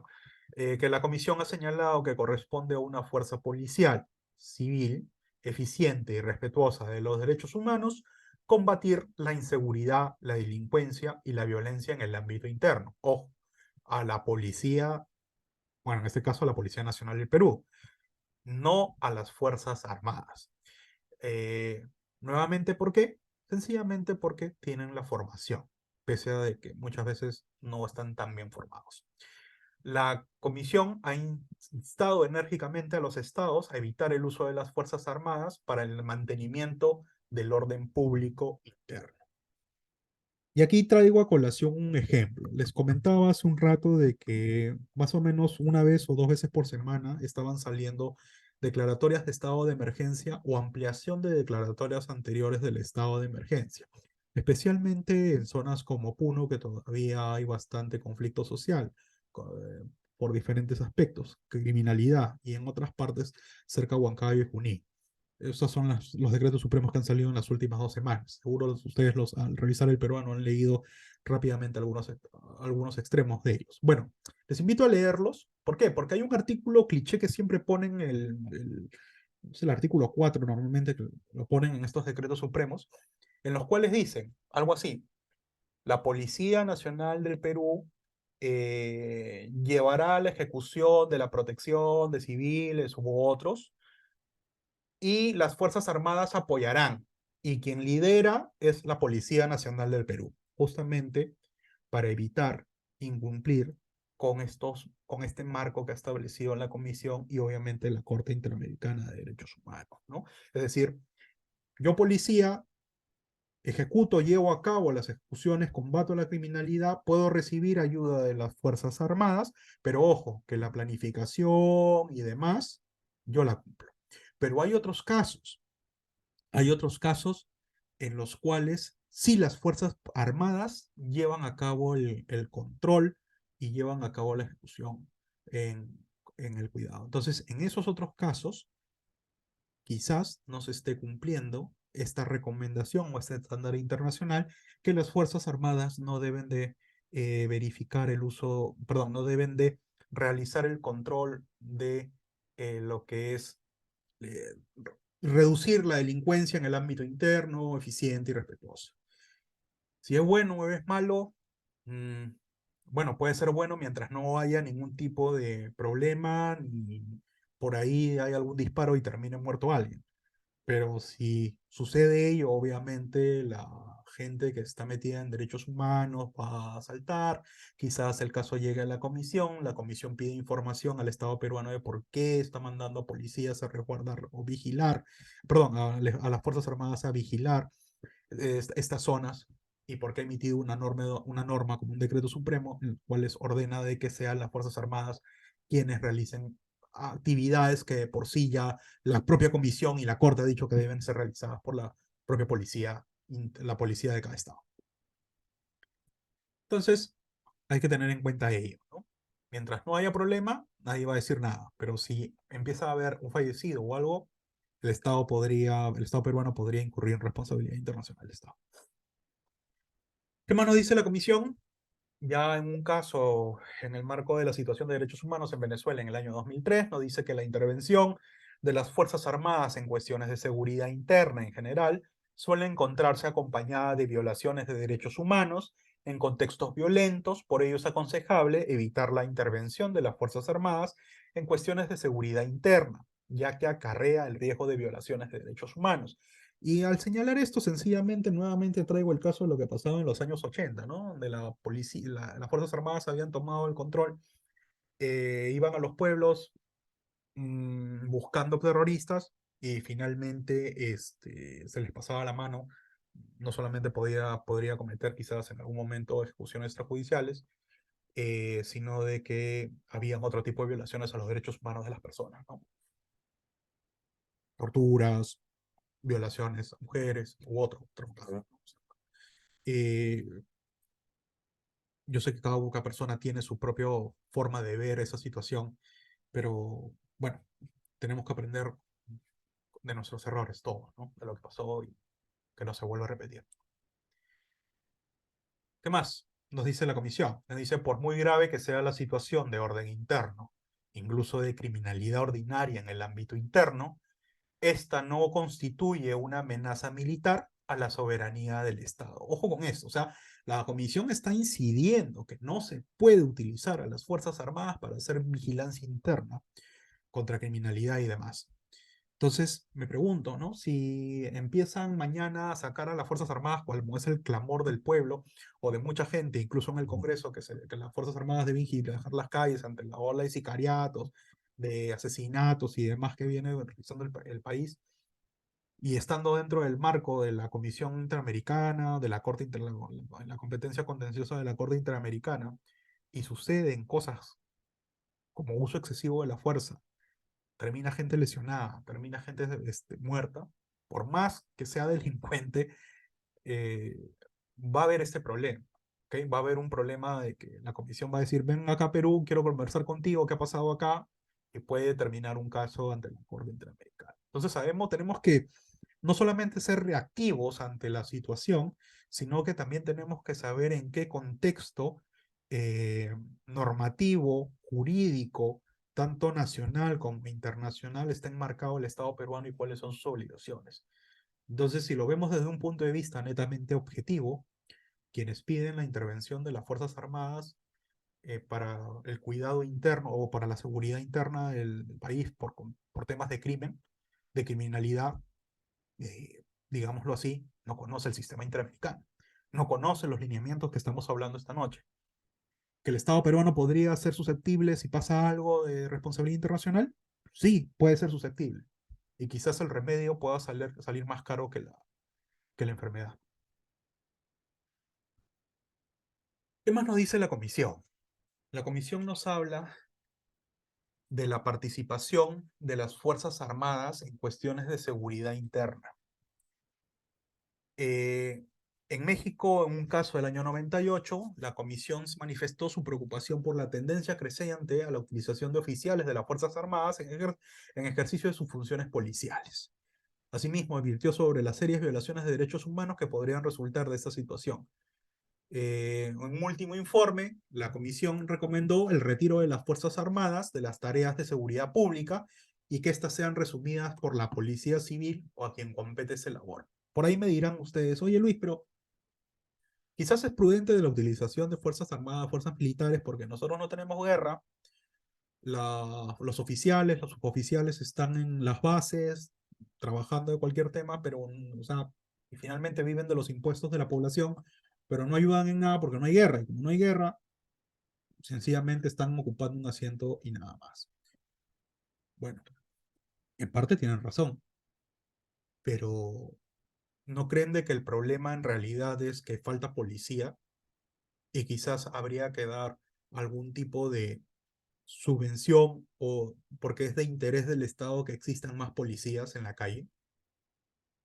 No lo sé, me pregunto. De mala forma, entiendo que el Ejecutivo, a través de este proyecto de ley, quiere sacar más policías a la calle, pero la forma como lo está haciendo es inadecuada. O sea, yo no puedo sacar un policía a la calle eh, que 3 años de formación son insuficientes, pero con este proyecto de ley se quiere dar un año de formación. O sea, el remedio va a ser peor que la enfermedad. Van a haber más casos de uso excesivo de las Fuerzas Armadas. Quizás no estén lo suficientemente preparados para salir a las calles. Por ahí se señaló en este proyecto de ley de que querían utilizar gente que había tenido formación militar y todo como para evitarse la capacitación. Pero en realidad eso no evita la capacitación. O sea, hay una crítica fuerte y hay que hacerla, ¿no? O sea, eso no evita la capacitación. Esta tiene que ser formada, tiene que estar bien atléticamente. El caso de la policía y la seguridad. Tenemos muchos policías que... Ya, yo soy gordito, yo soy gordo, ya, perfecto. Yo soy un civil, no soy policía, yo no tengo que defender a nadie. Eh, pero hay cuerpos de seguridad de la policía, agentes de la policía, que no están en las mejores condiciones físicas. Esa persona no tiene una capacitación adecuada, no va a pasar un examen médico. Debería de estar ahí, quizás ya no, habría que evaluar, ¿no? Esas circunstancias. Otra de las circunstancias, recuerdo de que uh, de un caso conocido en YouTube, me hubiera gustado ponerles el link aquí, pero se me trae a la colación, es de que roban una mototaxi, el policía saca el arma y el arma se le resbala de las manos y se cae al suelo. No hay preparación, se irán los nervios y demás. Y todavía el policía era obeso, entonces no corrió atrás de la moto que recién estaba iniciando la huida. O sea, si quizás ponía un poco más de empeño, podía llegar, pero obviamente que estaba con sobrepeso y no la iba a hacer. Entonces, la crítica, para retomar la exposición, es de que el problema es la falta de policías. El problema es la falta de capacitación de los policías que tenemos en la utilización del uso de las armas de la fuerza, del uso de la fuerza. En consecuencia, necesitamos policía mejor capacitada. Y quizás eso pase por más años de educación dentro de las escuelas policiales. Necesitamos militares para lo que corresponda, adecuadamente capacitados. Y un militar, hasta donde tengo conocimiento, realiza, creo, 5 o 4, 5 años de formación, como casi una universidad dentro de la escuela oficiales. Pero la policía no, salen 3. Quizás no es lo adecuado. Eso es una crítica y que tiene que verse. Eh, la criminalidad está desbordando, sí, pero yo necesito gente que sea preparada lo suficiente para poder combatir esa criminalidad. Pasemos, por favor. ¿Qué nomás nos dice la comisión? Que la experiencia en los países de la región es que cuando las Fuerzas Armadas se han hecho cargo de los temas de seguridad ciudadana, se han incrementado violaciones de derechos humanos, principalmente a través de uso excesivo de la fuerza, detenciones arbitrarias, tortura, ejecuciones extrajudiciales y desapariciones forzadas. Eso lo ha dicho la Comisión en su informe Violencia, Niñez y Crimen Organizado del año 2016. El tema, señores, no es solamente a nivel nacional, o sea, eso es un problema macro a nivel regional que sucede, y más que regional, universal, de carácter universal o de vocación universal. No solamente pasa eso aquí, siempre pasa. ¿Por qué? Por la falta de formación. ¿Qué más nos dice la Comisión? El uso de la fuerza contra personas que pertenecen a grupos de situación de vulnerabilidad. Y aquí es importante traer a colación informes que pasaron que emitió la Comisión en el marco de violencia que había en Brasil. Estos informes no son tan antiguos, hablamos del año 2004 o 2009, en los cuales, por cuestiones de raza, la policía elaboraba un perfil racial y señalaba, no, mira, la persona morena, disculpan, pero en Brasil absolutamente casi todas las personas son de tez morena, bueno, un alto porcentaje, ¿no? Y dependiendo de la ciudad donde uno va, son de tez morena. Eh, tienen perfil de delincuente, ¿no? O sea, un poco más un perfil lombrosiano de criminalidad y demás. O, ¿qué nos dice específicamente la comisión? Dice, la violencia policial es discriminatoria, pues alcanza en mayor número y con mayor violencia a los sujetos con caracteres propios de la raza negra. Otro factor determinante es la cuestión económica social, pues en la gran mayoría de los casos las víctimas son personas pobres, habitantes de favelas y de zonas periféricas. Entonces, ya hay un prejuzgamiento, y esa es la preocupación que demuestra la comisión, de que no necesariamente por ser una persona pobre tú vas a ser delincuente, que no necesariamente por ser una persona de tez morena vas a ser delincuente. Pero ese prejuzgamiento venía dándose en el marco de la policía en Brasil. ¿Ya? ¿Qué más nos dice? Nos dice en que en Brasil el perfil racial se relaciona directamente con un alto número de detenciones ilegales. Asimismo, la población negra es más vigilada y abordada por agentes de la policía. Bueno, es que también la población negra vive en las favelas. Y bueno, no sé si ustedes han estado en Brasil en algún momento. Río es una ciudad fantástica, pero las favelas, o que son las comunidades que ellos le llaman, están cerca de todo y es como si yo caminara por Miraflores, entre Miraflores y San Isidro, y en el medio hay una comunidad, ¿no? Hay una favela. Eso pasa. Eh, y sí, mucha gente de la favela sale a caminar, a transitar, y muchos también, otros salen a robar, ¿no? eh, a turistas y otra gente que están por ahí. Muchos de estas personas sí cumplen con que son gente de tez morena, de tez trigueña, eh, pero también hay de otro tipo. Consecuencia, finalmente, al final del día, lo que se debe erradicar es sencillamente eh, este tema o este perfil racial. De acuerdo a un antiguo formato de la policía, o antiguo protocolo de la policía que había allá por los años 2000, 2002, 2002, 2003, prácticamente la policía también tenía un índice de determinación de perfil de las personas que podían ser delincuentes. Y era gracioso porque en base a ese protocolo de aquel año, eh,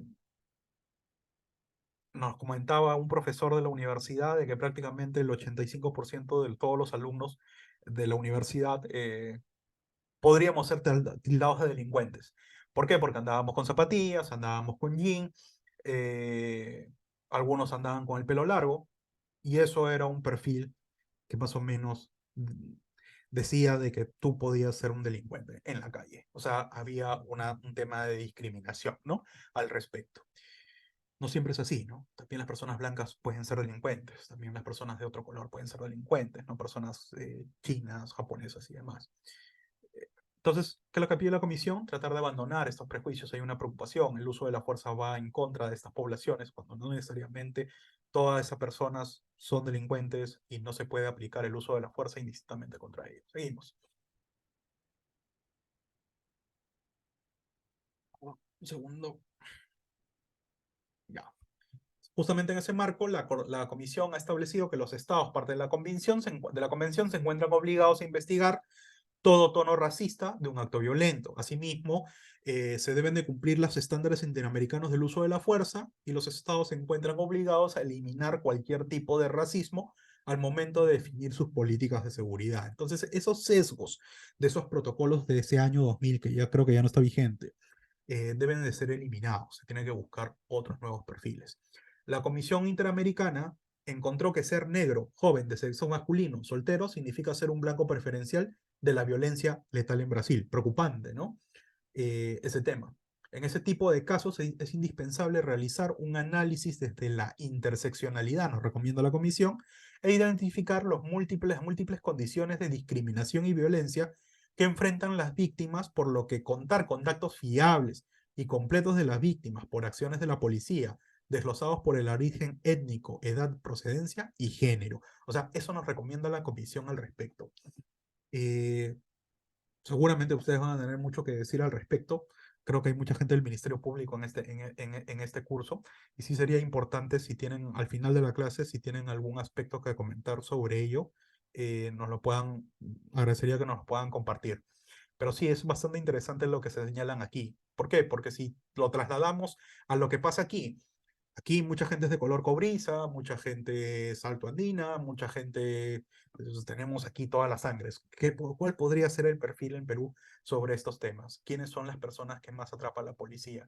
¿O sobre quiénes caería ese prejuicio que se trató de desterrar en Brasil sobre las personas de tez morena?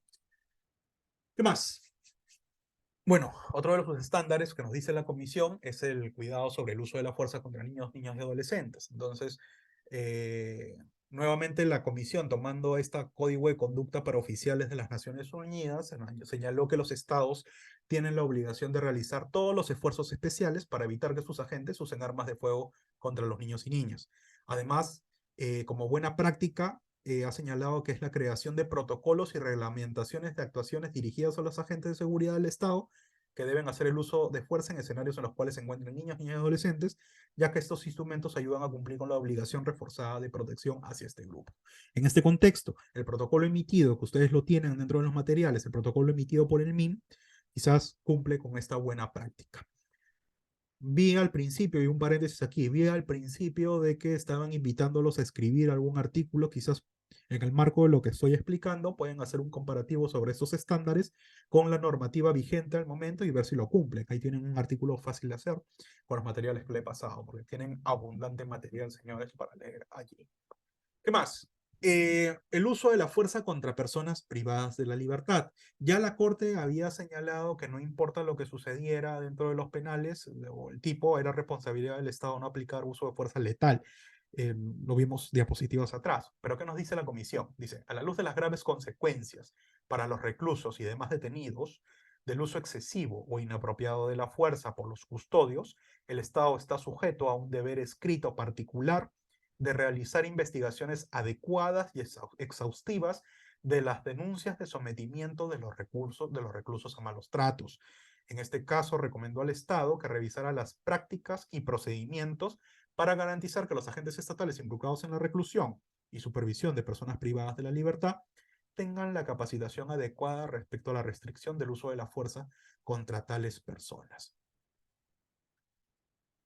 Entonces, se establece un deber de investigación con respecto a si los agentes policiales que resguardan cárceles, en este caso, por ejemplo, personal del INPE, cometen uso excesivo de la fuerza, y si lo incumplen dentro del, si lo cometieron dentro del marco de algún protocolo preestablecido, demás. ¿Qué más nos dice? La comisión ha señalado que en las cárceles y centros de privación de libertad, las funciones de seguridad interna, que incluyen las funciones disciplinarias, de control o de seguridad, deben ser asumidas exclusivamente por agentes de las fuerzas de seguridad del Estado y no ser conferidas bajo ningún supuesto a otras personas internas. Aquí hay una crítica. Dice agentes de seguridad del Estado. ¿Ustedes han escuchado de prácticas de cárceles privadas o particulares donde el Estado no asume el rol de castigar, sino de que el interno, por pedido propio del interno, pueden ir a una cárcel privada particular donde el interno paga el tiempo que va a estar ahí? Y obviamente esa cárcel privada tiene todas las garantías de que no se va a escapar y demás. Bueno, normalmente esas cárceles privadas tienen personas particulares, que son agentes de seguridad, pero particulares. Y quizás aquí habría una limitación que está estableciendo la Comisión Interamericana de Derechos Humanos. Ojo con ello, ¿no? Entonces, no siempre quizás la comisión es acertada dentro de sus aspectos. Obviamente que el tema de las cárceles privadas y los agentes de seguridad que las resguardan es un tema naciente en países de la región, no tan difundido como incluso en Estados Unidos o en Canadá, pero se está dando. Y en el marco de reducción del intervencionismo del Estado y en el tema de que los presos o los reos no tienen que ser subvencionados con, con dinero de los aportantes o con dinero de los impuestos del Estado, cada vez está ganando mayor terreno la utilización de estas cárceles. Entonces, allí queda corto esta recomendación de la Comisión Interamericana, me parece. Una pequeña crítica al respecto. ¿Qué más nos dice? Dice, los agentes deben ser empleados y funcionarios idóneos de carácter civil, es decir, personal penitenciario profesional específicamente capacitado y destinado a la administración y seguridad interna de los centros de privación de libertad, por lo que el uso de las Fuerzas Armadas en estos centros no es adecuado. Aquí mantenemos nuestra propia policía para el tema del uso de resguardo de los penales, que es la gente del INPE, ¿no? Que es las personas del INPE. ¿Qué más nos dice? Respecto al uso de armas de fuego por parte de agentes estatales dentro de los centros de privación de libertad, la Comisión ha indicado que estas y cualquier tipo de armas letales deben estar prohibidas, salvo cuando sean estrictamente necesarias para garantizar el derecho a la vida de las personas internas, como el personal que labora en dicho centro y personas que se encuentran de visita. Ok, perfecto. Sobre los centros de privación de libertad de niñas, niños y adolescentes. Imaginemos un caso sonado aquí, Maranguita, ¿ok? Existen algunos estándares diferenciados según los cuales el uso de la fuerza o los métodos de coerción solo podrán utilizarse por orden del director del establecimiento para impedir específicamente que el menor lesione a otros. Asimismo, o sea, lesione a otros, asimismo, o causa importantes daños materiales. Además, como regla general, deberá prohibirse al personal portar y utilizar armas. Entonces, en el caso de un centro correccional de menores, el más conocido aquí en Lima, Maranguita, tendría que aplicarse absolutamente este estándar. Sería interesante averiguar si se cumple o no se cumple, porque en los reportajes que se han hecho, bueno, más allá de armas, sí han habido castigos físicos, ¿no? Contra estos chicos en los centros correccionales, ¿no? Si se lo merecen o no, bueno, eso es un tema aparte, pero sí han habido castigos físicos sobre ello, ¿no? Y habría que averiguar. Quizás ahí quien resguarda estos centros penitenciarios, estos centros correccionales, creo que también es el INPE, quizás nos puedan dar luces al respecto. ¿Verdad? Uso de la fuerza contra personas desplazadas. Otro de los pronunciamientos de la comisión nos dice que en el marco de una medida cautelar ordenada respecto a un campamento de personas desplazadas, la comisión solicitó a Haití adoptar todas las medidas necesarias para evitar el uso de la fuerza y la violencia en cualquier expulsión, así como garantizar las acciones de agentes estatales y de particulares, no poniendo en riesgo la vida y la integridad personal de las personas desplazadas que viven en el campamento. En consecuencia, lo que la comisión nos está diciendo en un buen romance es de que no se puede realizar utilización de uso de la fuerza contra personas desplazadas, especialmente en campamentos garantizados por un Estado, ¿no? También La comisión ha desarrollado lineamientos sobre el uso de la fuerza contra personas lesbianas, gay, bisexuales, transexuales e intersexuales, las llamadas personas que pertenecen a la LGBTI, ¿no? Eh, ¿Qué nos dice la comisión? Que estas personas sufren violencia que se puede manifestar en el uso de fuerza por parte de agentes de seguridad del Estado encargados de hacer cumplir la ley amparados en normas sobre moral pública. Con frecuencia, estas personas, las personas del mismo sexo que demuestran afecto en público son víctimas de abuso policial y de detenciones arbitrarias por parte de agentes estatales, muchas veces con uso excesivo de la fuerza. Eso está en el marco de un informe que sacó la Comisión en el año 2015 sobre violencia contra personas LGBTI.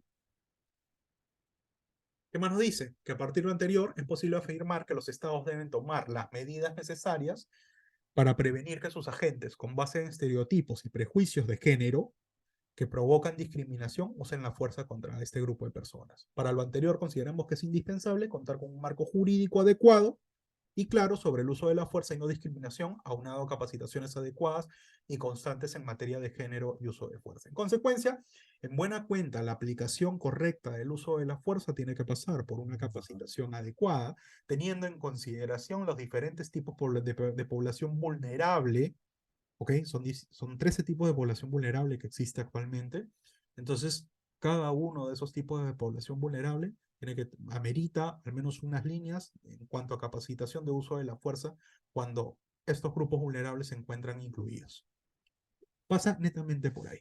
Y es importante el marco de la capacitación, tanto policías como fuerzas armadas. Pero todo tipo de capacitación es un problema económico, ¿no? Netamente. Pero tiene que haber mayor preocupación sobre eso. ¿Qué más nos dice? Nos dice la comisión que se han desarrollado recomendaciones respecto al uso de la fuerza por parte de agentes de seguridad del Estado en las manifestaciones públicas. Entonces, en este apartado vamos a desarrollar el uso de la fuerza contra los manifestantes.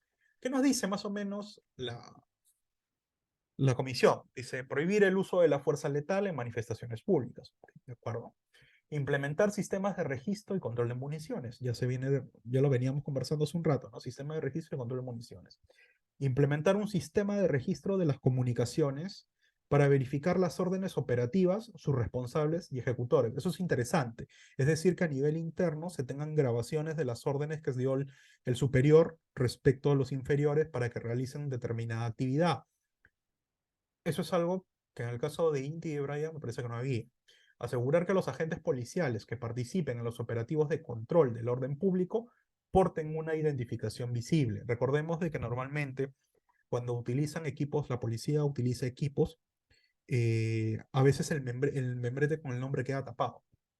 Cuando utilizan los equipos de protección ante las manifestaciones, el membrete del nombre queda tapado. Entonces, más el casco que utilizan, no se puede distinguir bien quién es la persona. Y eso eh, atenta o va en contra de poder individualizar quién realizó un uso excesivo de la fuerza. ¿Qué más? Dice promover espacios de comunicación y diálogo previo a las manifestaciones. Eso es adecuado a efectos de tratar de reducir la tensión social que existe, pero a veces hay momentos en los cuales la comunicación se rompe y la tensión social queda y las manifestaciones se dan sí o sí. Coordinar el desarrollo de las acciones de manifestación y protesta y los operativos de seguridad pública, evitando en todo momento situaciones de conflicto. ¿Okay? Identificar a los responsables políticos a cargo de los operativos de seguridad en las marchas. Eso es bastante importante. Establecer un sistema de sanciones administrativas para las fuerzas policiales. Eso existe, lo tenemos. Adoptar todas las medidas necesarias para impedir que los mismos funcionarios policiales o judiciales involucrados directamente en los operativos investiguen las irregularidades o abusos cometidos durante su desarrollo. Es decir, si hay gente del Ministerio Público que está ahí de prevención al delito u otro tipo de funcionario, bueno, aquí no se utiliza en el tema de jueces, eh, dentro del marco de de estas investigaciones preliminares o dentro de las marchas, obviamente habría un conflicto de intereses si se mantienen a estas personas, no pueden ser juez y parte, no pueden investigar a los funcionarios o policías que realizaron uso excesivo de la fuerza, ¿ok? Y a la vez juzgarlos, ¿no? ¿Qué más? La Corte Interamericana ha hecho un control convencional en cuanto a lo que es el derecho de la libertad de expresión y el uso de la fuerza por parte de agentes estatales al solicitar a un Estado que no usara de manera desproporcionada la fuerza y de esta manera se respete las manifestaciones públicas. Y respetando estas manifestaciones públicas, se respeta el derecho a la libertad de expresión de la gente que participa en estos foros. Dice que en estos tipos de escenarios también se encuentran obligados a respetar y garantizar el derecho de reunión. Ya. Aquí hay una crítica sencillamente de que en las declaraciones de emergencia que realiza normalmente el Estado peruano es uno de los principales derechos que se suspenden, es el de derecho de reunión. El derecho a libre tránsito y derecho de reunión. Queda discrecionalidad de cada quien. Vamos a debatir sobre eso, pero es bastante interesante, ¿no? Mientras que la comisión te dice, no lo hagas, no suspendas el derecho de reunión. Bueno. Asimismo, se ha establecido un importante criterio respecto al uso de la fuerza en manifestaciones. El control de la violencia suscitada en el marco de una protesta social que pertenece al orden interno del Estado es competencia exclusiva de cuerpos policiales civiles debidamente organizados y capacitados y no así de las Fuerzas Armadas Militares. En consecuencia, nuevamente regresamos a todo el desarrollo que se ha venido dando a través de la Corte Interamericana y de la Comisión en ciertos pronunciamientos. El control de manifestaciones, el control solamente tiene que realizarlo la policía, no lo tiene que realizar las Fuerzas Armadas. Interesante posición, ¿no? Más aún de que el Estado peruano utiliza las Fuerzas Armadas como lo ha venido realizando y ahorita actualmente lo viene realizando en ciertas provincias, ¿no? Hasta aquí se acaba lo que son los estándares del sistema interamericano a través de sus dos órganos, que son tanto la Comisión como la Corte Interamericana. Me gustaría dejar aquí la exposición y el tema de estándares del sistema de Naciones Unidas lo puedan revisar ustedes. ¿A efectos de qué? De que podamos pasar estos 10 últimos minutos a preguntas que tengan, que quieran realizar, poder absolverlas o quizás compartir en base a su experiencia ciertos aspectos o qué es lo que consideran ustedes adecuado. Yo no pretendo llevar la verdad absoluta de todo este tema, así como he criticado al Estado peruano, también ha criticado a la Comisión en algunas diapositivas. Entonces, ¿les parece eso? Y si no tienen preguntas, resumo las 8 diapositivas que quedan o 10 diapositivas en los siguientes minutos. Por favor, vamos a las preguntas. Voy a abrir el chat.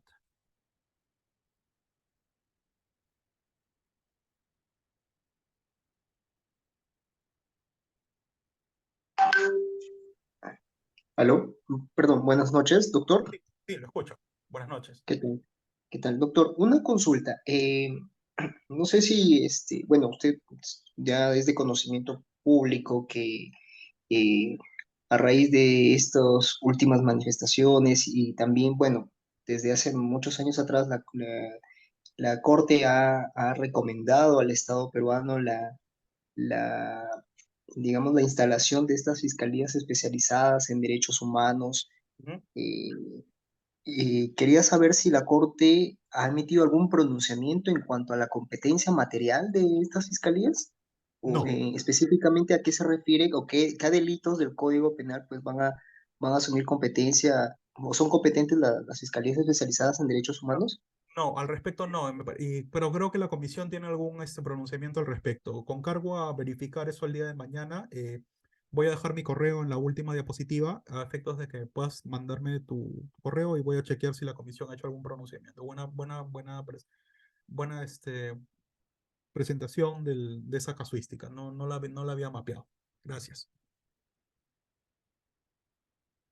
¿Alguna otra pregunta o consulta o aporte?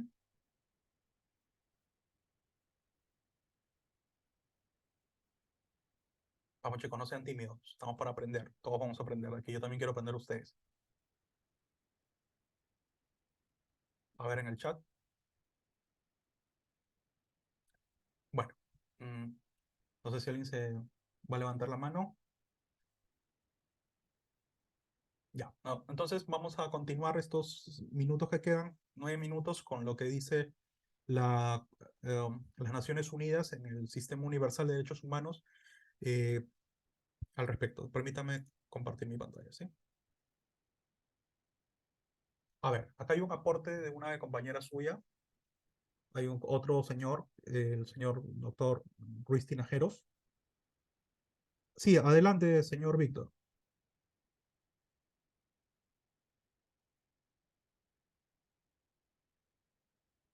Si le pudieran facilitar el micro al señor Tinajero, a Ruiz Tinajeros, para hacerlo más rápido, le agradecería.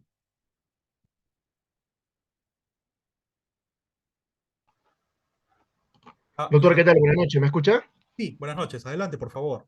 Doctor, justamente con respecto al compañero o al doctor que preguntó, ¿no? Con respecto a la competencia de de las fiscalías en derechos humanos, tengo entendido que es bueno, se basa en el Código Penal en un artículo que básicamente habla sobre el tema de los genocidios, es el tema de la vulneración de las comunidades campesinas y si no, eran tres tipos, si no recuerdo, si no mal recuerdo. Ahora, si bien es cierto, con respecto también a estas fiscalías, eh, hay una parte, doctor, que menciona la competencia, ¿no? Y específicamente también hace mención hacia los delitos con respecto a las amenazas, bueno, a los cobros de cupos, por así decirlo, ¿no? Con Ujú. respecto a los periodistas. En este caso, solamente defiende a los periodistas o también, digamos, ¿no? A un juez o a un fiscal amenazado por llevar a cabo un caso o las diligencias de un caso, también es donde cabe esta responsabilidad de esta fiscalía. A ver, justamente su compañera en el chat, Juliana Silva, gracias Juliana, ha señalado que hace una precisión. Dice, precisar que la Fiscalía Superior Penal Nacional y Fiscalías Penales Superprovinciales especializadas en derechos humanos e interculturalidad tendrán competencia nacional para conocer sobre los delitos contra la humanidad eh, eh, previstos en los capítulos 1, 2 y 3 del título 14, 14 del Código Penal y los delitos comunes que constituyan casos de violación de derechos humanos, así como los delitos conexos a los mismos, los delitos de homicidio, lesiones graves y extorsiones cometidas en agravio de periodistas y todos los delitos en agravio de personas defensoras, siempre que sean a razón de su labor, conforme lo establecido en el mecanismo de protección de personas defensoras de derechos humanos del Ministerio de Justicia. Allí está dando una línea de respuesta que quizás habría que revisar quiénes son esas personas defensoras de protección de derechos humanos para poder absolverlo. Bastante interesante ese tema, bastante interesante. No lo tenía tan mapeado. ¿Alguna otra pregunta, por favor?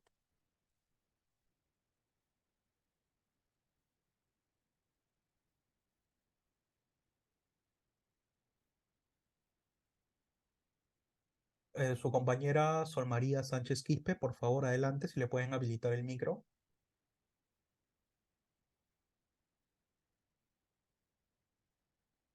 Su compañera Shirley también ha levantado la mano, por favor.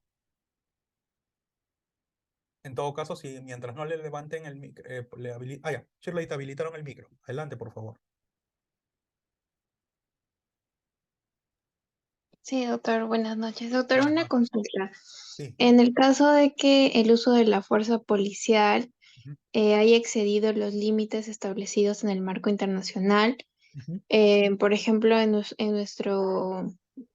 nuestro contexto peruano, que hemos ajá. podido ver las protestas sociales y los casos que se han originado, ¿a quién podemos acudir cuando nuestro propio organismo nacional no limita o no pone un freno a este uso de la fuerza policial y mediante qué instrumento, ¿no? O sea, directamente que, que pueda garantizar los derechos humanos, ¿no? Pero a nivel internacional.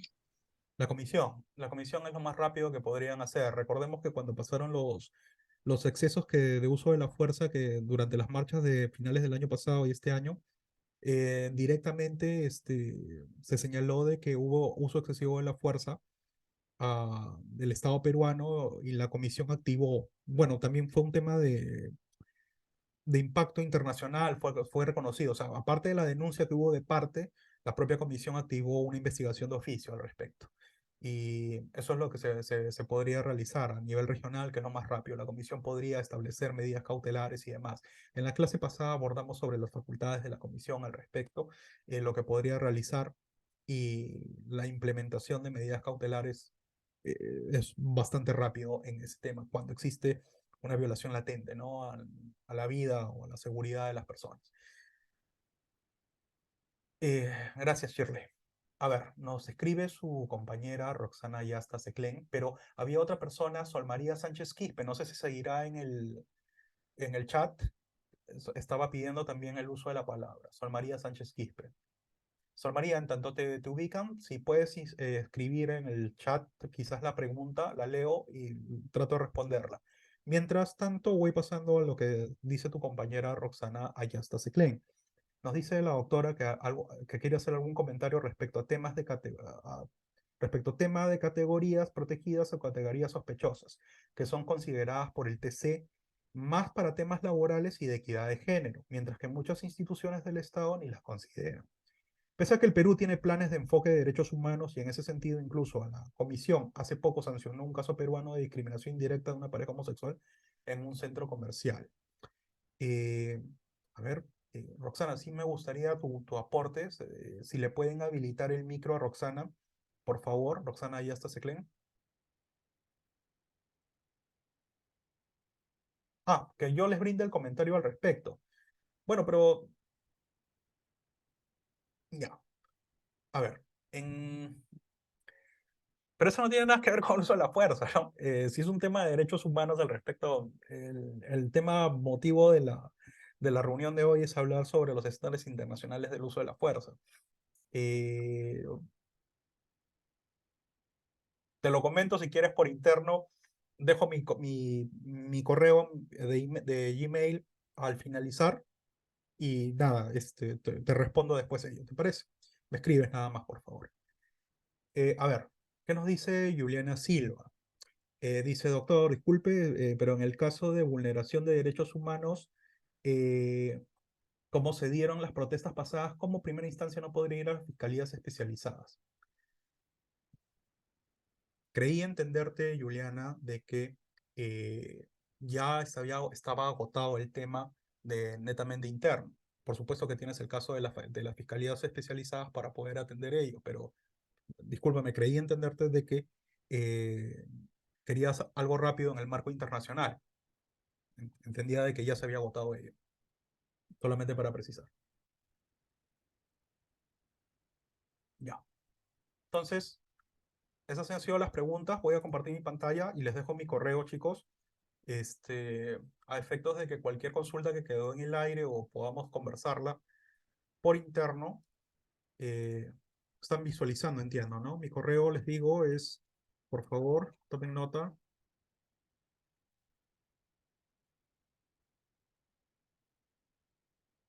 Ese es mi correo personal, lcortesja@gmail.com. Entonces, con gusto, las preguntas que han quedado en el tintero o que han quedado no, con un poco de dudas, nada, me las realizan al correo y prometo responderles con celeridad. Entonces, señores, dada la hora, bueno, eso sería todo conmigo, salvo de que tengan alguna otra consulta. Las diapositivas más los materiales, se los he compartido a la administradora del diplomado, ya seguro se las va a pasar. Son alrededor de 30 documentos, 30 materiales.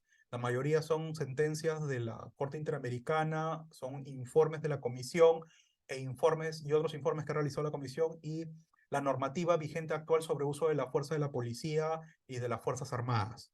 Todo ello lo van a encontrar ahí, los invito a su lectura y a reflexionar. Y anímense a escribir en los artículos que han convocado la administradora, que pueden encontrar algo bastante interesante de si nuestra normativa está acorde a todos los estándares internacionales que hemos revisado esta noche. Quizás puedan darse gratas sorpresas o no tan gratas, pero siempre van a ser debatibles académicamente. Así que, señores, que tengan muy buenas noches todos ustedes y gracias por escucharme una vez más.